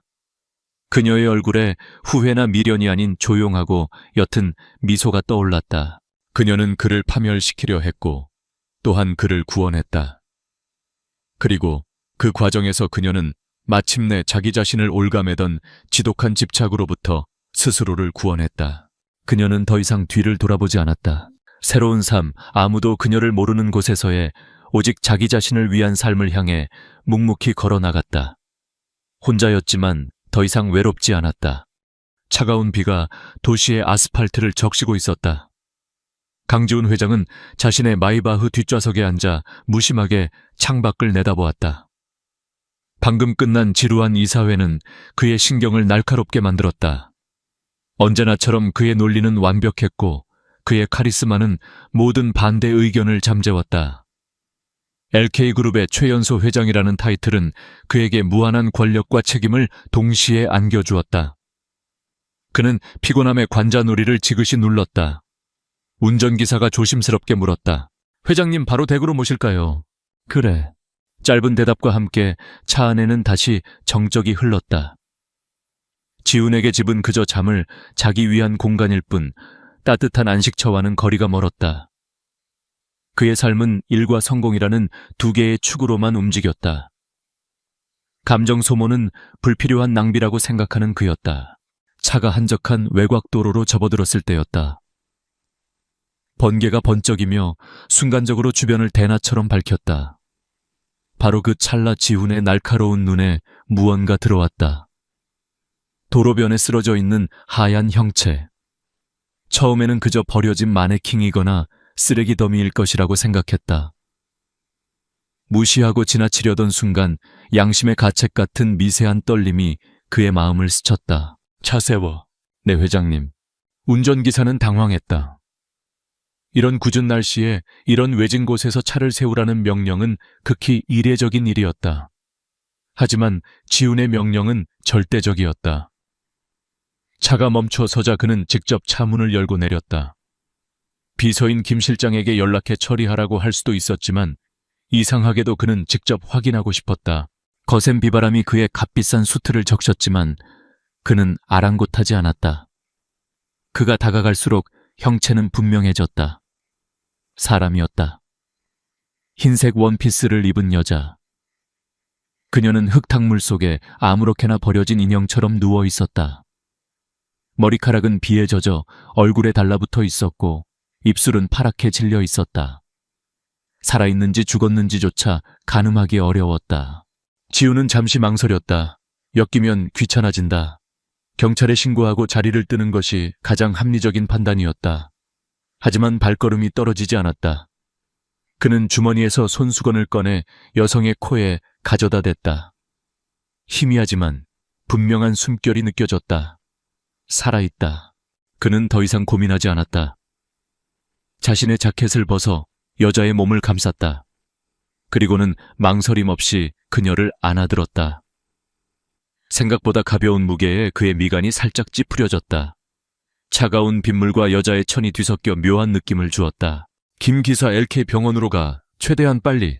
뒷좌석의 여자를 조심스럽게 눕히고 자신도 올라탔다. 그는 휴대폰을 꺼내 김 실장에게 전화를 걸었다. 김 실장, 지금 즉시 LK병원 VIP 병동을 준비해. 최고의 의료진을 대기시키고 이 일은 절대 외부로 새어나가면 안 돼. 보안에 각별히 신경 쓰도록. 알겠습니다, 회장님. 혹시 무슨 일이? 묻지 말고 시키는 대로 해. 지훈은 전화를 끊었다. 그의 시선은 옆에 누워있는 여자에게 향했다. 젖은 머리카락 사이로 드러난 얼굴은 창백했지만 그 윤곽은 놀랍도록 섬세하고 아름다웠다. 그런데 그녀의 손가락에서 무언가 반짝였다. 심플한 디자인의 백금 반지. 지훈은 순간 숨을 멈췄다. 자신의 왼손 약지에 끼워진 반지와 놀랍도록 닮아 있었다. 세상에 단 하나뿐인 그가 직접 디자인한 맞춤 제작 반지였다. 우연이겠지. 그는 고개를 저으며 터무니없는 생각을 떨쳐냈다. 세상에 비슷한 디자인의 반지는 얼마든지 있을 수 있었다. LK 병원에 도착하자 대기하고 있던 의료진이 일사불란하게 움직였다.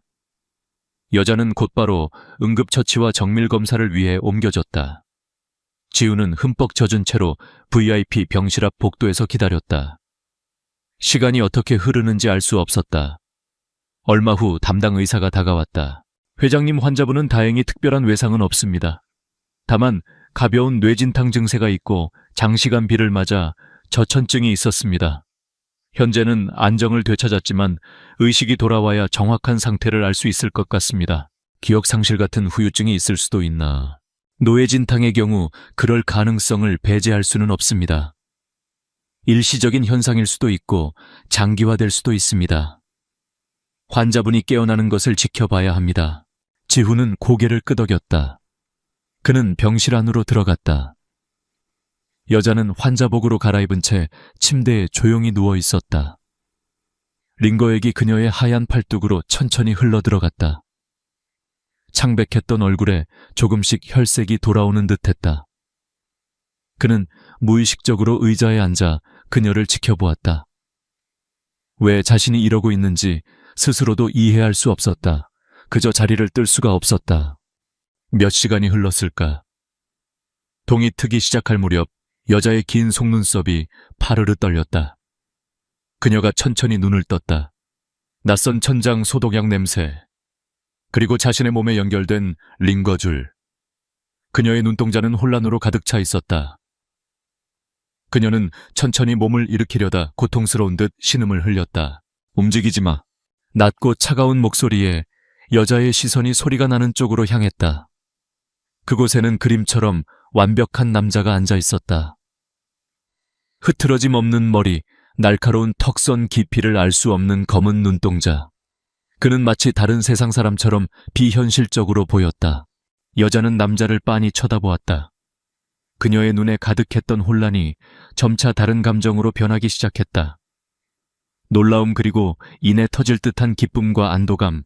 지우는 여자의 표정 변화를 이해할 수 없었다. 그녀가 자신을 아는 사람인가 하지만 그의 기억 속 어디에도 이 여자는 존재하지 않았다. 바로 그때 여자가 침대에서 벌떡 일어났다. 비틀거리는 몸으로 그에게 달려왔다. 지훈이 무슨 말을 하기도 전에 여자는 그의 목을 와락 끌어안았다. 예상치 못한 행동에 그의 몸이 굳어졌다. 타인의 신체 접촉을 극도로 꺼리는 그였지만 이상하게도 그녀를 밀어낼 수가 없었다. 여자는 그의 가슴에 얼굴을 묻고 아이처럼 흐느끼기 시작했다. 그리고 그의 심장을 멈추게 할 한마디를 내뱉었다. 여보, 찾았잖아요. 너무 무서웠어요. 어디 있었어요, 여보? 여보, honey darling. 지훈의 머릿속이 하얗게 비었다. 그는 지금 무슨 소리를 듣고 있는 것인가? 이 여자가 자신을 남편이라고 부르고 있었다. 그는 여자의 어깨를 잡고 자신에게서 떼어내려 했다. 무세운 소리를 하는 겁니까? 사람 잘못 봤습니다. 하지만 여자는 더욱더 필사적으로 그에게 매달렸다. 그녀는 고개를 들어 눈물로 얼룩진 얼굴로 그를 바라보았다. 아니에요, 내 남편 맞잖아요. 기억 안 나요. 우리 반지 똑같잖아요. 여자는 자신의 왼손을 들어 보였다. 그리고 지훈의 왼손을 잡아 나란히 놓았다. 디자인 재질 안쪽에 새겨진 작은 이니셜까지. 모든 것이 완벽하게 똑같은 두 개의 반지. 지훈의 눈동자가 세차게 흔들렸다. 이건 불가능한 일이었다, 여보. 그 한마디가 강지훈의 철옹성 같던 이성을 송두리째 흔들었다. 그의 눈은 두 사람의 손에 놓인 똑같은 반지에 고정되었다. 우연이라고 하기에는 너무나도 완벽한 일치였다. 혼란, 당혹감, 그리고 아주 희미한 정체를 알 수 없는 감정이 그의 내면에서 소용돌이쳤다. 무세운, 말도 안 되는 소리. 그가 간신히 내뱉은 말은 힘이 없었다. 여자는 그의 반응에 상처받은 듯한 표정을 지었다. 그녀의 눈에 다시 눈물이 고였다. 기억 안 나세요? 정말 아무것도 기억 안 나요. 우리가 얼마나 사랑했는지. 여자의 목소리가 절절했다. 그 순간 병실 문이 열리고 담당 의사와 김 실장이 들어왔다. 김 실장은 지훈에게 필사적으로 매달려 있는 여자를 보고 경악을 금치 못했다. 회 후장님, 이게 무슨... 의사는 상황을 파악하고 조심스럽게 여자에게 다가갔다. 환자분 진정하시고 일단 침대에 다시 누우시죠. 안정을 취하셔야 합니다. 싫어요. 이 사람 내 남편이에요. 남편이 날 기억 못해요. 여자는 거의 절규하듯 소리치며 지훈을 놓지 않았다. 의사는 난처한 표정으로 지훈을 바라보았다. 회장님 잠시 저와 이야기 좀 나누시죠. 김 실장님 환자분 좀 부탁드립니다. 지훈은 마지못해 여자의 손을 떼어내고 의사를 따라 복도로 나갔다. 여자는 김 실장의 부축을 받으며 서럽게 울었다. 복도에서 의사는 심각한 표정으로 입을 열었다. 예상했던 대로 환자분은 역행성 기억상실증을 겪고 있는 것 같습니다. 사고의 충격으로 과거의 기억을 모두 잃어버린 상태입니다. 모두라고 그럼 왜 나를 남편이라고 부르는 거지? 그것이 문제입니다. 기억을 모두 잃었지만 회장님을 자신의 남편이라는 사실 하나만은 강렬한 확신으로 남아있는 듯합니다. 어쩌면 사고 직전에 회장님과 관련된 강한 감정적 경험을 했을 수도 있습니다. 혹은 회장님의 반지가 무의식에 남아있는 유일한 단서일 수도 있고요.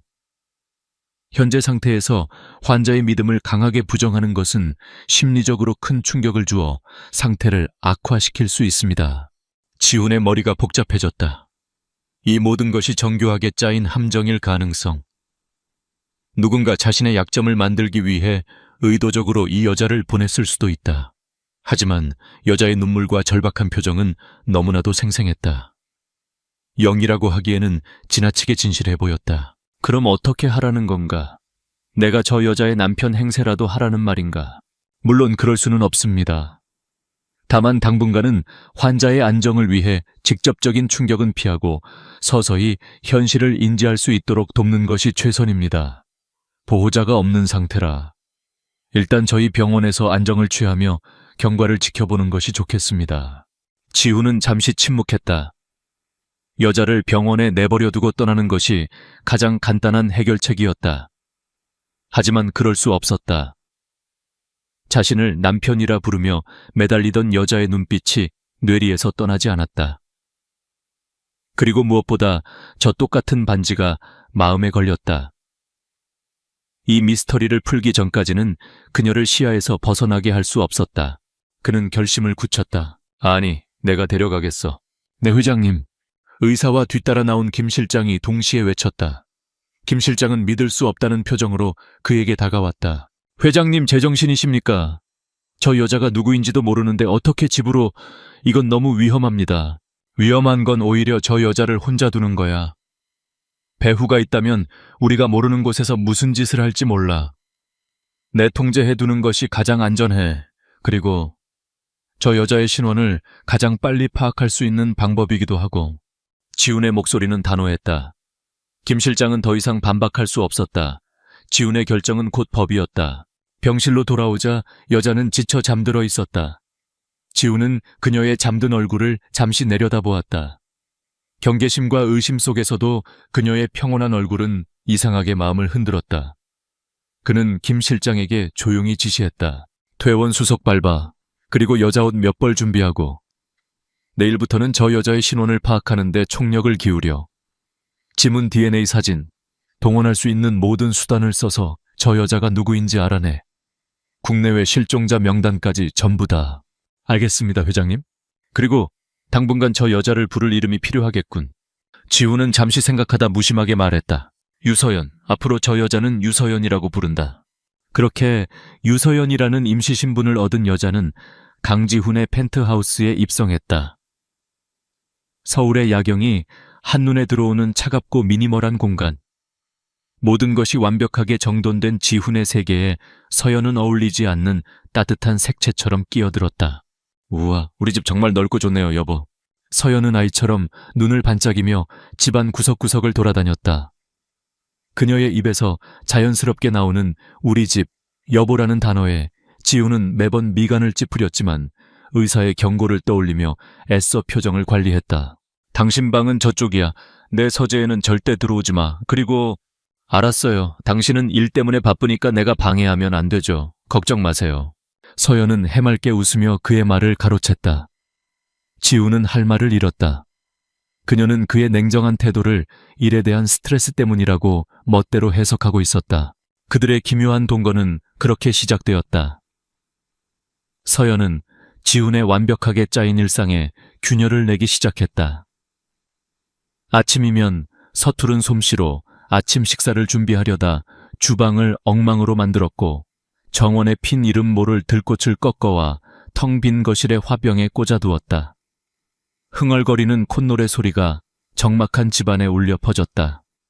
지우는 이 모든 것이 거슬렸지만 동시에 낯선 생동감에 익숙해져가는 자신을 발견하고는 당황했다.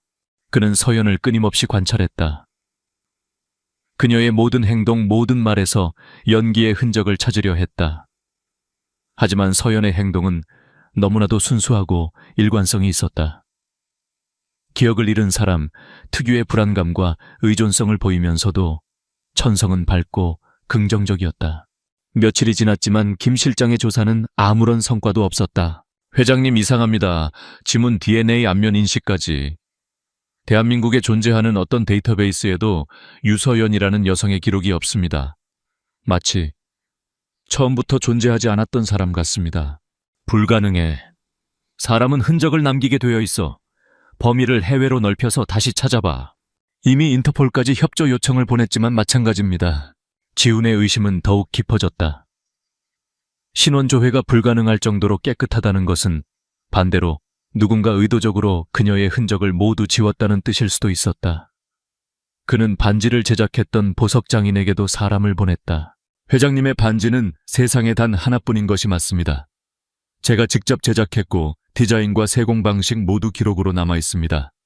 똑같은 반지를 추가로 제작해달라는 요청을 받은 적은 단 한 번도 없습니다. 장인의 확언은 미스터리를 더욱 짙게 만들었다. 완벽한 복제품, 신원불명의 여자. 이것은 대체 무슨 시나리오란 말인가? 어느 날 밤 지우는 평소보다 늦게 귀가했다.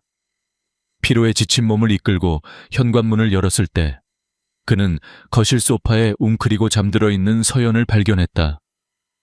텔레비전은 소리 없이 켜져 있었고 그녀의 옆 테이블에는 김이 식어버린 차 한 잔이 놓여 있었다. 그를 기다리다가 잠든 것이 분명했다. 그는 자신도 모르게 발소리를 죽였다. 잠든 그녀의 얼굴은 무방비했고 평화로워 보였다. 그는 늘 모든 것을 의심하고 분석했지만 이 순간만큼은 그런 이성적인 판단이 작동하지 않았다. 자신도 모르게 서재에서 담요를 가져와 그녀의 몸 위에 조심스럽게 덮어주었다. 그의 손가락이 스친 그녀의 뺨은 따뜻했다. 차가운 펜트하우스 안에서 유일하게 온기를 가진 존재. 지우는 잠든 서연의 얼굴을 한참 동안 내려다보았다. 이 모든 것이 영이라면 저 여자는 내가 아는 그 어떤 배우보다도 뛰어난 사람일 것이다. 의심과 연민 사이에서 그의 마음이 흔들리기 시작했다. 만약에 이 모든 것이 사실이라면 그녀의 기억 속에 있는 남편이 정말로 나라면 터무니없는 생각이라는 것을 알면서도 그 가정은 끈질기게 그의 머릿속을 파고들었다. 의심의 벽에 자신도 모르는 사이 작은 균열이 생기고 있었다. 강지훈의 펜트하우스에서의 생활은 기묘한 안정감을 찾아가고 있었다. 유서연은 점차 새로운 환경에 적응했다. 그녀는 더 이상 지훈의 냉정한 태도에 상처받지 않았고 오히려 그것을 그의 매력 중 하나로 여기는 듯했다. 지훈 역시 서연의 존재가 만들어내는 작은 변화들에 익숙해지고 있었다. 아침 식탁에 놓인 꽃 한 송이, 그가 늦게 귀가할 때까지 거실을 밝히는 스탠드 불빛, 그리고 다녀오셨어요 여보라고 말하는 다정한 목소리. 이 모든 것이 그의 견고한 일상에 스며들어 더 이상 이질적으로 느껴지지 않았다. 하지만 평온은 길지 않았다.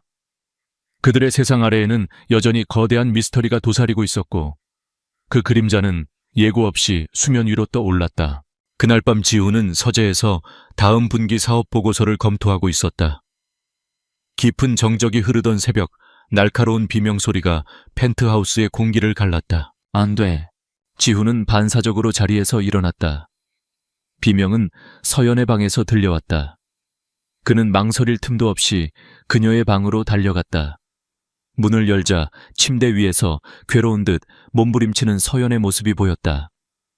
그녀는 식은땀에 흠뻑 젖어 있었고 무언가에 쫓기는 사람처럼 허공에 손을 휘저으며 알 수 없는 말을 중얼거렸다. 싫어, 오지마, 제발.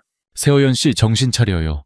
지훈이 그녀의 어깨를 잡고 흔들자 서연이 번쩍 눈을 떴다. 그녀의 눈동자는 극도의 공포로 가득 차 있었다. 상황을 파악하지 못한 채 그녀는 눈앞에 지훈을 보고 다시 비명을 지르려 했다. 나야, 강지훈. 괜찮아. 악몽을 꾼 거야. 그의 낮고 차분한 목소리가 그녀의 공포를 잠재웠다. 서연은 그가 지훈임을 깨닫고는 어린아이처럼 그의 품에 와라간겨 흐느끼기 시작했다. 그녀의 몸은 사시나무처럼 떨리고 있었다. 지훈은 순간 당황했지만 이내 그녀의 등을 부드럽게 토닥여 주었다. 타인과의 접촉을 피하던 평소에 그답지 않은 행동이었다. 하지만 지금은 그런 규칙을 따질 때가 아니었다. 그녀의 공포는 너무나 생생해서 그에게까지 전해지는 듯했다. 한참을 울던 서연이 겨우 진정하고 입을 열었다. 꿈을 꿨어요. 너무 무서운 꿈이었어요. 무서운 꿈이었는데 잘 기억나지 않아요. 하얀 방, 온통 하얀 방이었어요. 그리고 이상한 약품 냄새가 났어요. 내가 막 도망치고 있었어요. 누군가 나를 잡으려고 쫓아왔어요. 서연은 몸서리를 치며 말했다. 그녀의 이야기는 두서가 없었지만 몇 개의 단어가 지훈의 뇌리에 날카롭게 박혔다. 하얀 방, 약품 냄새, 도망. 연구실 같았어요. 유리로 된 시험관들이 가득했고 복잡한 화학 기호들이 화면에 떠 있었어요. 내가 그걸 보고 있었는데 갑자기 서연은 더 이상 말을 잇지 못하고 다시 고개를 저었다. 지훈은 그녀가 안정을 찾을 때까지 아무 말 없이 곁에 있어 주었다. 그날 밤 그는 자신의 침실로 돌아가지 않고 서연의 방 소파에서 뜬 눈으로 밤을 지새웠다. 서연의 악몽이 단순한 꿈이 아닐 수도 있다는 불길한 예감이 그의 마음을 무겁게 짓눌렀다. 다음날 아침 지훈은 평소보다 일찍 회사로 향했다. 서연이 말한 연구실이라는 단어가 그의 머릿속을 떠나지 않았다. 그것은 그의 기억 저편에 묻혀있던 오래된 대화 하나를 수면 위로 끄집어냈다. 몇 년 전 돌아가신 아버지와의 대화였다. 당시 아버지는 LK그룹이 투자했던 한 바이오 프로젝트를 갑작스럽게 중단시켰다. 지훈이 그 이유를 묻자 아버지는 이례적으로 어둡고 심각한 표정으로 말했다. 지훈아, 사업에는 넘지 말아야 할 선이라는 게 있다. 그 프로젝트는 인간의 영역을 넘어서려는 위험한 야망을 품고 있었어. 그때는 그저 아버지의 보수적인 경영 철학 때문이라고 생각했다. 하지만 지금 서연의 악몽과 그 기억이 기묘하게 겹쳐졌다. 지훈은 곧장 LK그룹의 심층자료 보관실로 향했다. 회장인 자신조차 특별 허가가 필요한 곳이었다. 그는 수많은 기록 속에서 먼지가 쌓인 파일 하나를 찾아냈다. 프로젝트 코드명 프로메테스. 파일의 대부분은 검게 칠해져 있거나 삭제되어 있었다. 하지만 남아있는 단편적인 정보만으로도 충분히 충격적이었다. 프로메테스는 인간의 세포 재생 능력과 기억 조작에 관한 연구를 목표로 하는 프로젝트였다. 그리고 그 프로젝트의 파트너사는 당시에는 잘 알려지지 않았던 작은 제약회사 바이오 퓨처 랩이었다. 지훈의 심장이 차갑게 식었다. 그는 즉시 김 실장을 호출했다. 김 실장, 지금 당장 바이오 퓨처 랩이라는 회사에 대해 조사해. 10년 전 기록까지 전부 다. 특히 당시 경영진이 누구였는지 알아내. 이건 극비사항이야. 자네 외에는 아무도 알아선 안 돼. 김 실장은 지훈의 심각한 표정에서 사안의 중요성을 직감하고 신속하게 움직였다. 몇 시간 후 그가 지훈의 사무실로 돌아왔다. 그의 얼굴에는 긴장감이 역력했다. 회장님, 찾아냈습니다. 바이오퓨처랩은 7년 전 대한제약에 인수합병되었습니다. 사실상 흡수된 것이나 마찬가지입니다. 대한제약이라고? 지훈의 눈이 날카롭게 빛났다. 대한제약은 현재 LK그룹의 가장 공격적인 경쟁사였다. 그럼 당시 바이오퓨처랩의 대표는 누구였지? 김 실장은 마른 침을 삼키며 보고서의 한 부분을 가리켰다. 최민준이었습니다. 최민준. 그 이름이 지훈의 귓가에 폭탄처럼 터졌다. 현재 대한제약의 CEO이자 업계에서 가장 야심차고 무자비하기로 소문난 남자. 지훈과는 사사건건 부딪히는 숙적이었다. 과거의 프로젝트 경쟁사의 CEO, 그리고 연구실 악몽을 꾸는 기억상실증 여자. 흩어져 있던 퍼즐 조각들이 마침내 하나의 소름 끼치는 그림으로 맞춰지고 있었다. 이것은 우연이 아니었다. 그날 이후 지훈의 태도는 미묘하게 변했다. 서연을 향한 의심의 눈초리는 여전했지만 그 안에는 새로운 감정이 싹트고 있었다. 보호 본능과 비슷한 무언가였다. 그는 더 이상 서연을 자신의 삶에 침입한 이물질이나 풀어야 할 수수께끼로만 보지 않았다. 그녀는 이제 거대한 음모의 중심에 서 있는 보호해야 할 사람이 되었다. 어느 주말 오후 지훈은 서재에서 복잡한 생각에 잠겨 있었다. 그때 서연이 조심스럽게 들어왔다. 그의 허락 없이는 들어오지 말라는 규칙을 어긴 것이었다. 지훈이 미간을 찌푸리며 그녀를 보자 서연은 작은 쟁반을 내밀었다. 그 위에는 따뜻한 커피 한 잔과 작은 쿠키 몇 조각이 놓여 있었다. 너무 일만 하는 것 같아서요. 머리 아플 땐 단 게 좋다고 들었어요. 그녀는 수줍게 웃으며 말했다. 평소 같았으면 규칙을 어긴 것에 대해 차갑게 쏘아붙였을 것이다. 하지만 그는 그러지 않았다. 대신 그는 말없이 커피잔을 받아들었다. 따뜻한 온기가 손가락을 통해 전해졌다. 고맙건. 그의 무심한 한마디에 서연의 얼굴이 환하게 밝아졌다. 그 작은 미소 하나가 서재의 무거운 공기를 부드럽게 만드는 것 같았다. 지훈은 커피를 마시며 창밖을 내다보았다. 거실 소파에 앉아 조용히 책을 읽고 있는 서연의 모습이 보였다. 평화롭고 세상의 어떤 위협도 닿지 않을 것 같은 모습이었다. 그 모습을 보는 지훈의 눈에 차가운 결의가 서렸다. 이제 이 싸움은 단순히 유서연의 신원을 찾는 것을 넘어섰다. 그녀를 위협하는 위험한 과거로부터, 최민준이라는 교활한 적으로부터 그녀를 지켜내야만 했다. 이 미스터리는 이제 완전히 그의 개인적인 문제가 되었다. 그는 자신의 모든 것을 걸고 이 진실을 파헤치고 그녀를 지켜낼 것이라고 다짐했다. 강지훈은 체스판의 선수처럼 다음 수를 내다보고 있었다. 최민준이라는 존재가 수면 위로 떠오른 이상 그가 가만히 있지 않을 것이라는 점은 명백했다. 지훈은 방어하는 대신 먼저 뱀을 굴 밖으로 끌어내기로 결심했다. 그의 계획은 대담하고 위험했다. 그는 유서연을 세상에 공개하기로 했다. 며칠 후 재계의 거물들이 모두 모이는 한 자선 파티가 열렸다. LK그룹의 회장으로서 지훈의 참석은 당연한 일이었다. 그리고 모두의 예상을 깨고 그의 옆에는 한 여인이 함께했다. 우아한 네이비색 드레스를 입은 유서연이었다. 긴장돼요. 화려한 파티장에 들어서자 서연이 낮은 목소리로 속삭였다. 수많은 사람들의 시선이 그들에게 쏠렸다. 강지훈 회장 옆에 저 여자는 누구인간 하는 호기심과 추측이 공기 중에 떠다녔다. 내 옆에만 있으면 돼. 지훈은 짧게 말하며 그녀의 허리를 단단히 감쌌다. 그의 행동은 소유욕과 보호 본능의 표현이었고 서연에게는 그 어떤 말보다 더 큰 안정감을 주었다. 그녀는 고개를 끄덕이며 그의 팔에 몸을 기댔다. 지훈의 예측은 정확했다. 그들이 막 자리를 잡았을 때 한 남자가 미소를 지으며 다가왔다. 매력적인 외모 세련된 매너. 하지만 그의 눈은 얼음장처럼 차갑고 계산적이었다.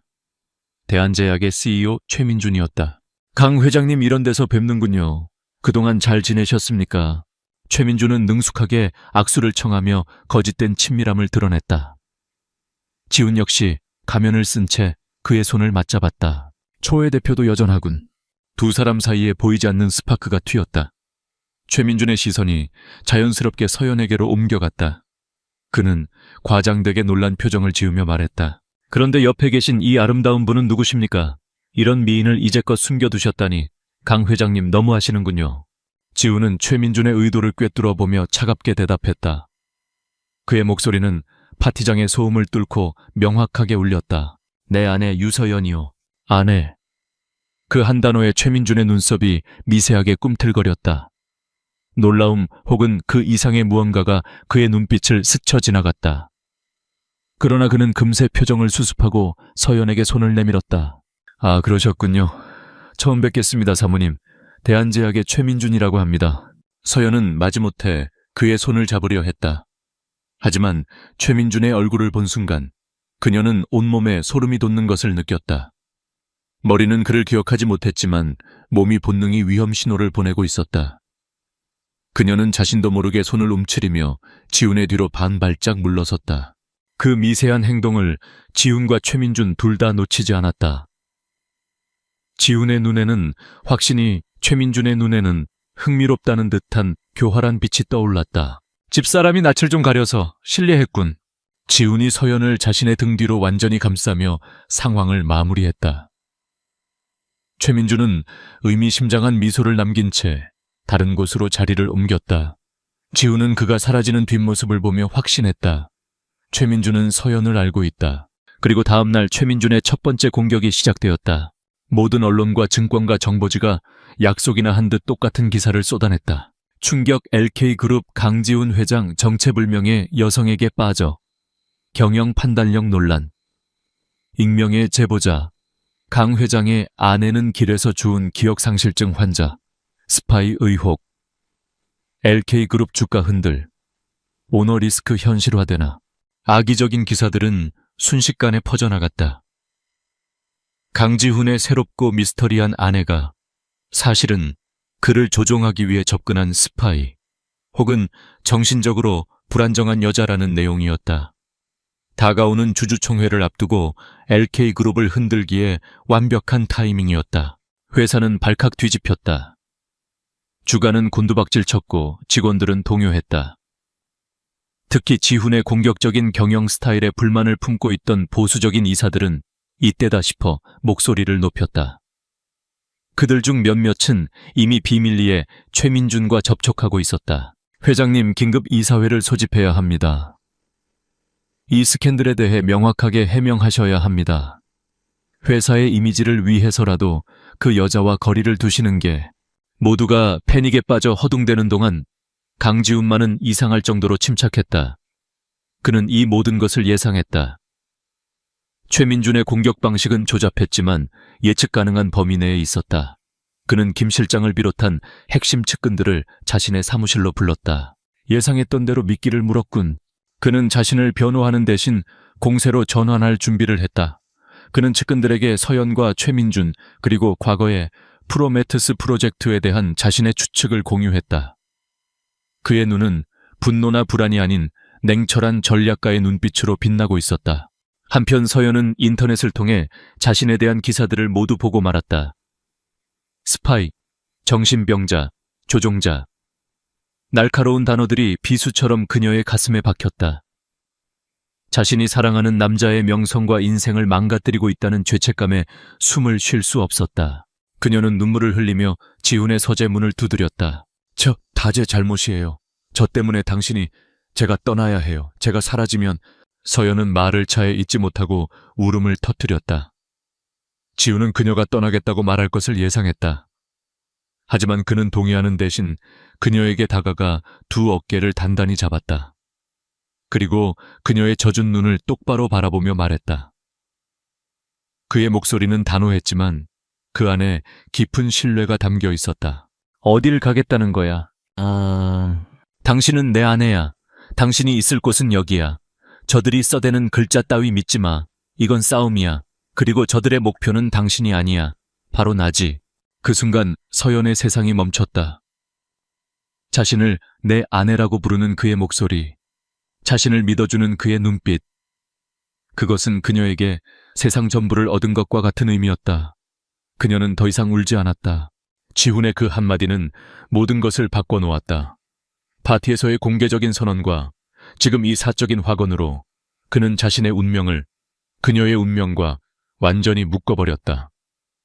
그는 최민준이 시작한 전쟁을 정면으로 받아들였다.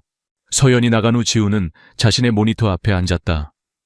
화면에는 LK그룹의 폭락하는 주가, 그래프가 붉은색으로 표시되어 있었다. 하지만 그의 얼굴에는 걱정의 기색이 없었다. 오히려 완벽한 기회를 기다리는 포식자의 차갑고 계산적인 시선만이 존재했다. 최민준은 덫을 놓았다고 생각하겠지만 그는 몰랐다. 더 크고 정교한 덫에 걸려든 것은 바로 자신이라는 사실을. 이제 막 사냥이 시작되었을 뿐이었다. 최민준이 쏘아올린 화살은 LK그룹의 심장을 향했지만 강지훈은 그 화살의 방향을 틀어 자신의 방패로 삼았다. 언론이 떠들어대는 오너리스크는 그의 계획 안에서 가장 중요한 변수였다. 그는 외부의 공격에 흔들리는 나약한 군주를 연기하며 내부의 적들이 스스로 모습을 드러내도록 유도했다. 김 실장, 우리가 보유한 자사주 일부를 시장에 풀어 주가가 더 떨어지도록 내버려둬. 회장님, 그건 너무 위험합니다. 적대적 M&A에 빌미를 줄 수 있습니다. 김 실장은 경악하며 반대했지만 지훈의 눈은 이미 몇 수 앞을 내다보고 있었다. 초해민주는 지금쯤 우리 이사들을 구슬리고 있겠지. 내가 흔들린다고 믿게 만들어야 해. 그들이 탐욕에 눈이 멀어 자신의 패를 모두 보여주게 될 거야. 그리고 그들이 시장에 내놓는 주식을 조용히 다른 이름으로 사들여. 그것은 위험천만한 도박이었다. 하지만 강지훈은 자신의 판단을 믿었다. 그는 최민준이 언론 플레이와 내부 분열을 통해 자신을 무너뜨릴 수 있다고 믿게 만들었다. 그 사이 지훈의 충성스러운 팀은 비밀리에 최민준과 내통하는 이사들의 자금 흐름과 통신 기록을 샅샅이 추적하고 있었다. 계획은 순조롭게 진행되는 듯했다. 최민준과 그의 꼭두각시들은 지훈이 파놓은 함정으로 제 발로 걸어 들어오고 있었다. 지훈은 서연을 향한 외부의 공격을 막아내면서 동시에 보이지 않는 전쟁을 지휘했다.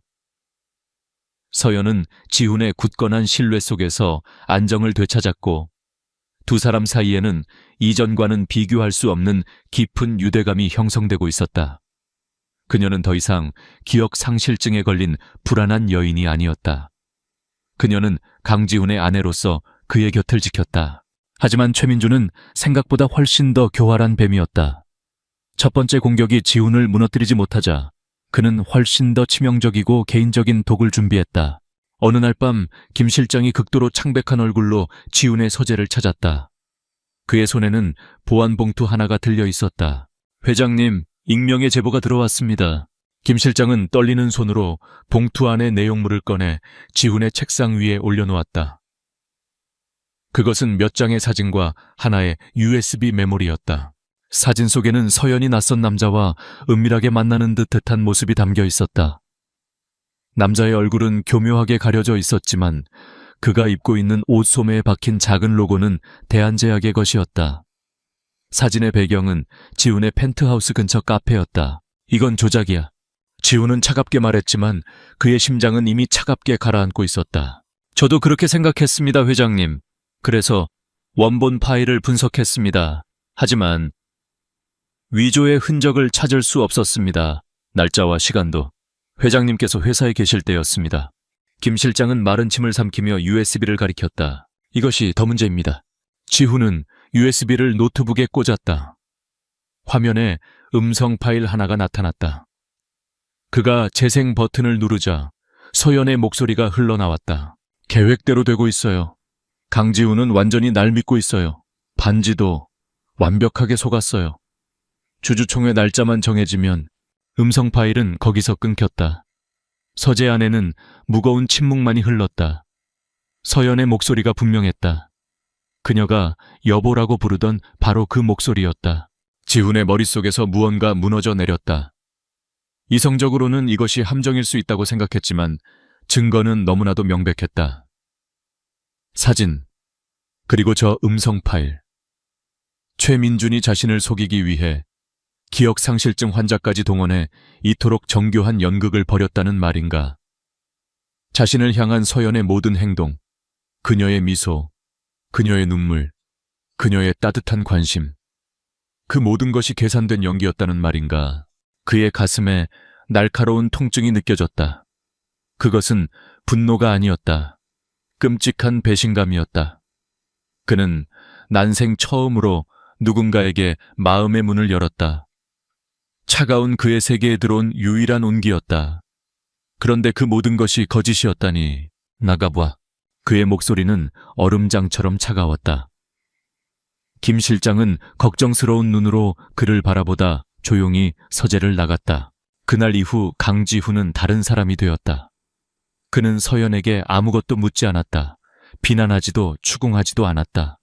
대신 그는 그녀를 완벽하게 무시하기 시작했다.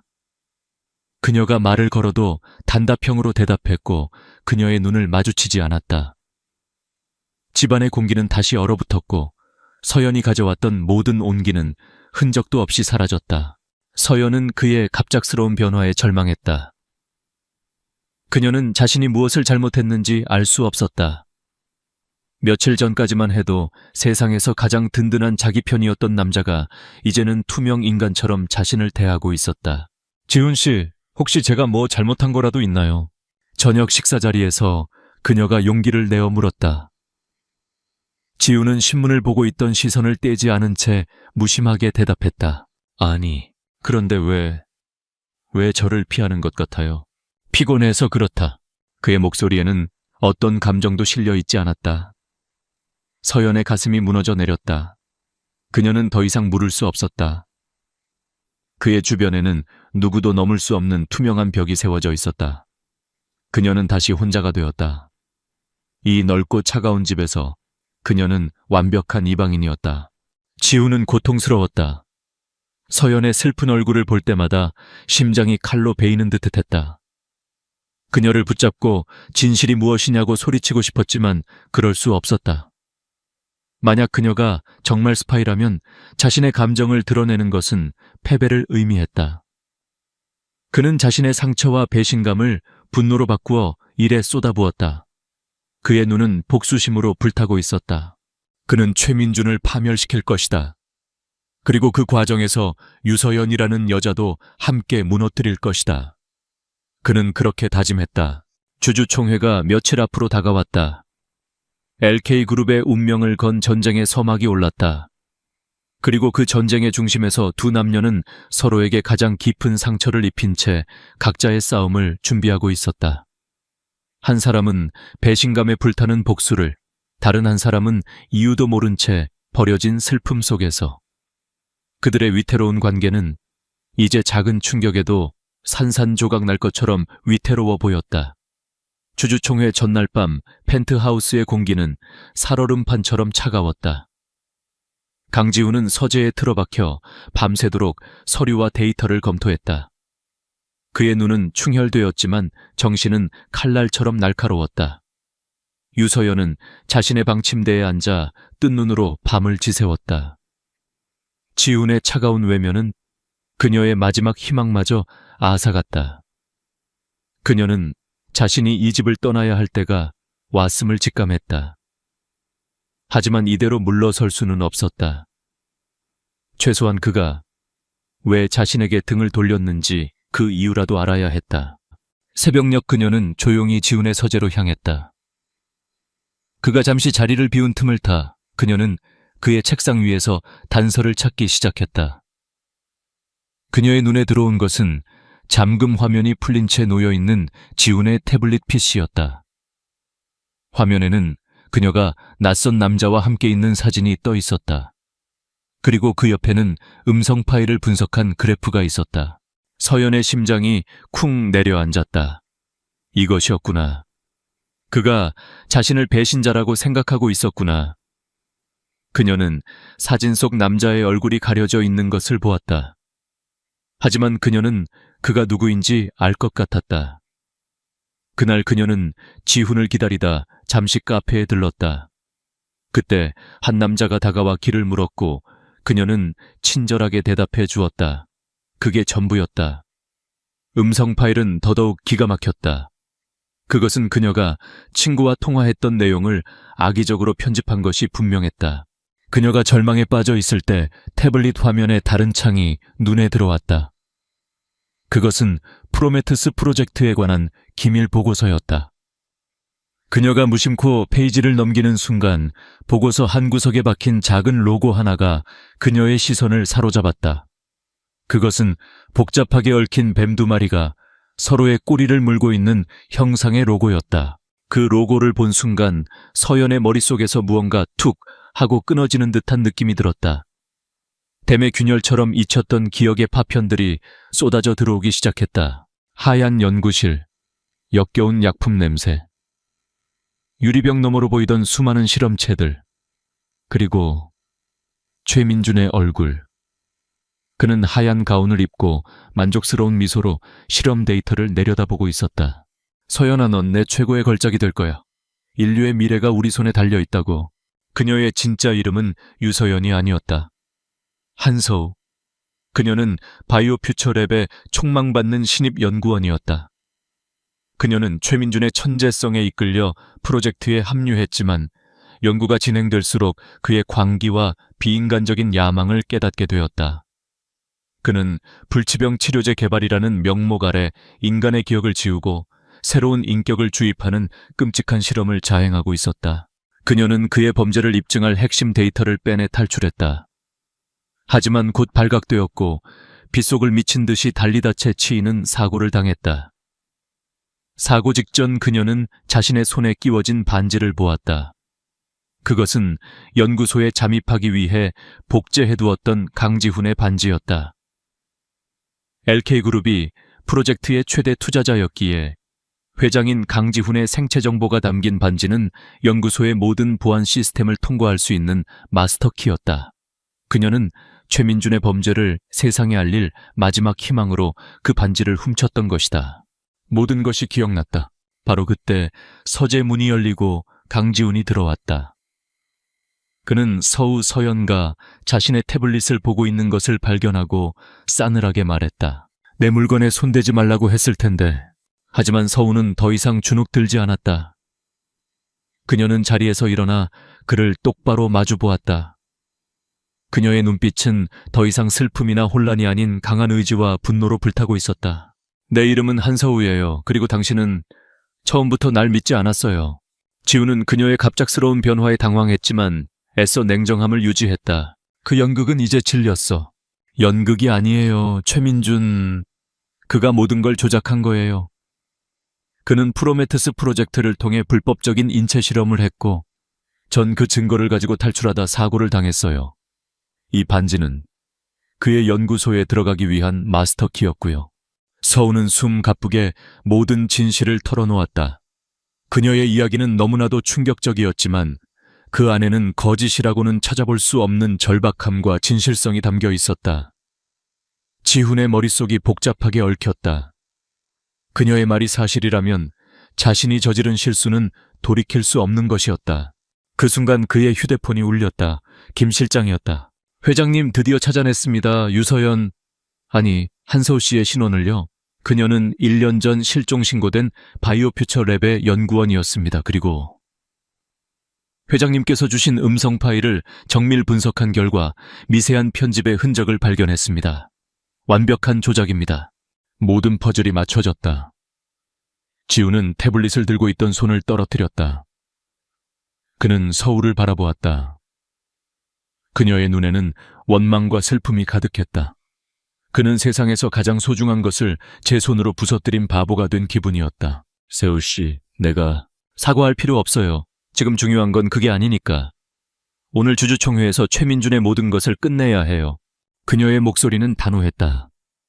개인적인 감정보다 더 큰 정의가 그녀를 움직이고 있었다. 주주총회장. LK그룹의 모든 주주와 이사진, 그리고 언론이 모여 있었다. 최민준은 승리를 예감하며 여유로운 미소로 앉아 있었다. 강지훈의 리더십에 대한 불신임 안건이 상정되고 그를 지지하는 이사들의 배신이 이어졌다. 분위기는 완전히 최민준에게 넘어간 듯 보였다. 바로 그때 강지훈이 단상에 올랐다. 이사님들의 우려 잘 들었습니다. 하지만 그 우려의 근거가 된 스캔들은 사실 더 거대한 범죄를 은폐하기 위한 연막에 불과합니다. 그의 말이 끝나자마자 총회장 뒤쪽 문이 열리고 한서우가 걸어 들어왔다. 모든 시선이 그녀에게 쏠렸다. 최민준의 얼굴이 하얗게 굳어졌다. 저 여자가 왜 여기에? 서우는 단상 위로 올라와 마이크를 잡았다. 제 이름은 한서우입니다. 저는 대한제약의 최민준 대표가 운영하던 바이오 퓨처랩에서 자행된 불법 인체 실험의 피해자이자 유일한 증인입니다. 그녀의 폭로는 총회장을 충격에 빠뜨렸다. 그녀는 자신이 직접 빼돌린 핵심 실험 데이터와 내부 고발 자료들을 대형 스크린에 띄웠다. 기억 조작 불법 임상실험 사망자 은폐. 최민준의 추악한 민낯이 만천에 드러나는 순간이었다. 최민준은 미친 사람처럼 소리쳤다. 개오진 말이야. 저 여자는 정신병자라고 저건 다 조작된 거야. 하지만 그의 발악은 소용없었다. 강지훈이 마지막 결정타를 날렸다. 최민준 대표가 우리 이사님들을 매수하기 위해 사용한 자금 내역입니다. 그리고 여기 그가 한서우 씨를 스파이로 만들기 위해 사진과 음성을 조작했다는 국립과학수사연구원의 분석 결과 보고서입니다. 모든 증거 앞에서 최민준은 무너졌다. 그와 내통했던 이사들은 얼굴이 사색이 되었다. 총 회장은 아수라장이 되었고 대기하고 있던 검찰 수사관들이 들이닥쳐 최민준과 그의 공범들을 현장에서 체포했다. 길고 길었던 싸움이 끝나는 순간이었다. 최민준의 왕국은 하룻밤 사이에 무너져 내렸다. 주주총회에서의 충격적인 폭로는 대한민국 전체를 뒤흔들었다. 언론은 연일 프로메테스 프로젝트의 추악한 진실과 대한제약의 몰락에 대해 대서특필했다. 최민준과 그의 공범들은 법의 엄중한 심판을 받게 되었고 LK그룹의 주가는 반등하여 이전보다 더 높은 위치에 올랐다. 강지훈은 냉철한 판단력과 위기관리 능력을 다시 한번 입증하며 재계에서 그의 입지는 더욱 굳건해졌다. 폭풍이 지나간 펜트하우스에는 어색한 평화가 찾아왔다. 외부의 모든 갈등은 해결되었지만 강지훈과 한서우 사이에 보이지 않는 벽은 여전히 남아있었다. 지훈은 여러 번 사과하려 했다. 그는 그녀를 의심하고 상처 입힌 자신의 어리석음을 뼈저리게 후회했다. 하지만 미안하다는 말은 너무나도 가볍고 초라하게 느껴져 차마 입 밖으로 꺼낼 수 없었다. 그는 대신 행동으로 자신의 마음을 보여주려 했다. 그는 서우가 검찰 조사에 협조하는 모든 과정을 묵묵히 도왔고 그녀가 잃어버린 지난 1년의 삶을 되찾을 수 있도록 자신의 모든 자원을 동원했다. 그녀의 가족을 찾아주고 그녀가 다시 연구원으로서의 삶을 시작할 수 있도록 지원을 아끼지 않았다. 서우는 그의 사과를 받지 않았지만 그의 노력을 밀어내지도 않았다. 그녀는 분노하거나 그를 원망하지 않았다. 그저 묵묵히 자신의 삶을 재건하는 데에만 집중했다. 그녀는 지훈이 제공하는 모든 편의와 도움을 받았지만 그와는 명확한 선을 그었다. 두 사람은 한 집에 사는 가장 멀고도 가까운 동거인이었다. 몇 주가 지난 어느 날 서우가 저녁 식사 자리에서 먼저 입을 열었다. 이제 다 정리됐어요. 검찰 조사도 마무리되었고 부모님도 찾았어요. 그리고 제가 살 집도 구했어요. 곧 나갈 수 있을 것 같아요.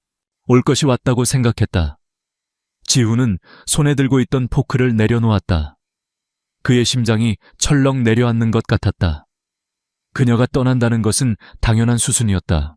그에게는 그녀를 붙잡을 아무런 명분도 없었다. 그동안 감사했습니다, 회장님. 회장님이 아니었다면 전 아직도 길거리를 헤매고 있거나 최민준에게 끌려갔을지도 몰라요. 그리고 제 진실을 밝힐 기회도 없었을 거고요. 그녀는 고개를 숙여 진심으로 감사 인사를 전했다. 회장님이라는 딱딱한 호칭이 지훈의 가슴을 아프게 찔렀다. 이대로 그녀를 보낼 수는 없었다. 잠깐!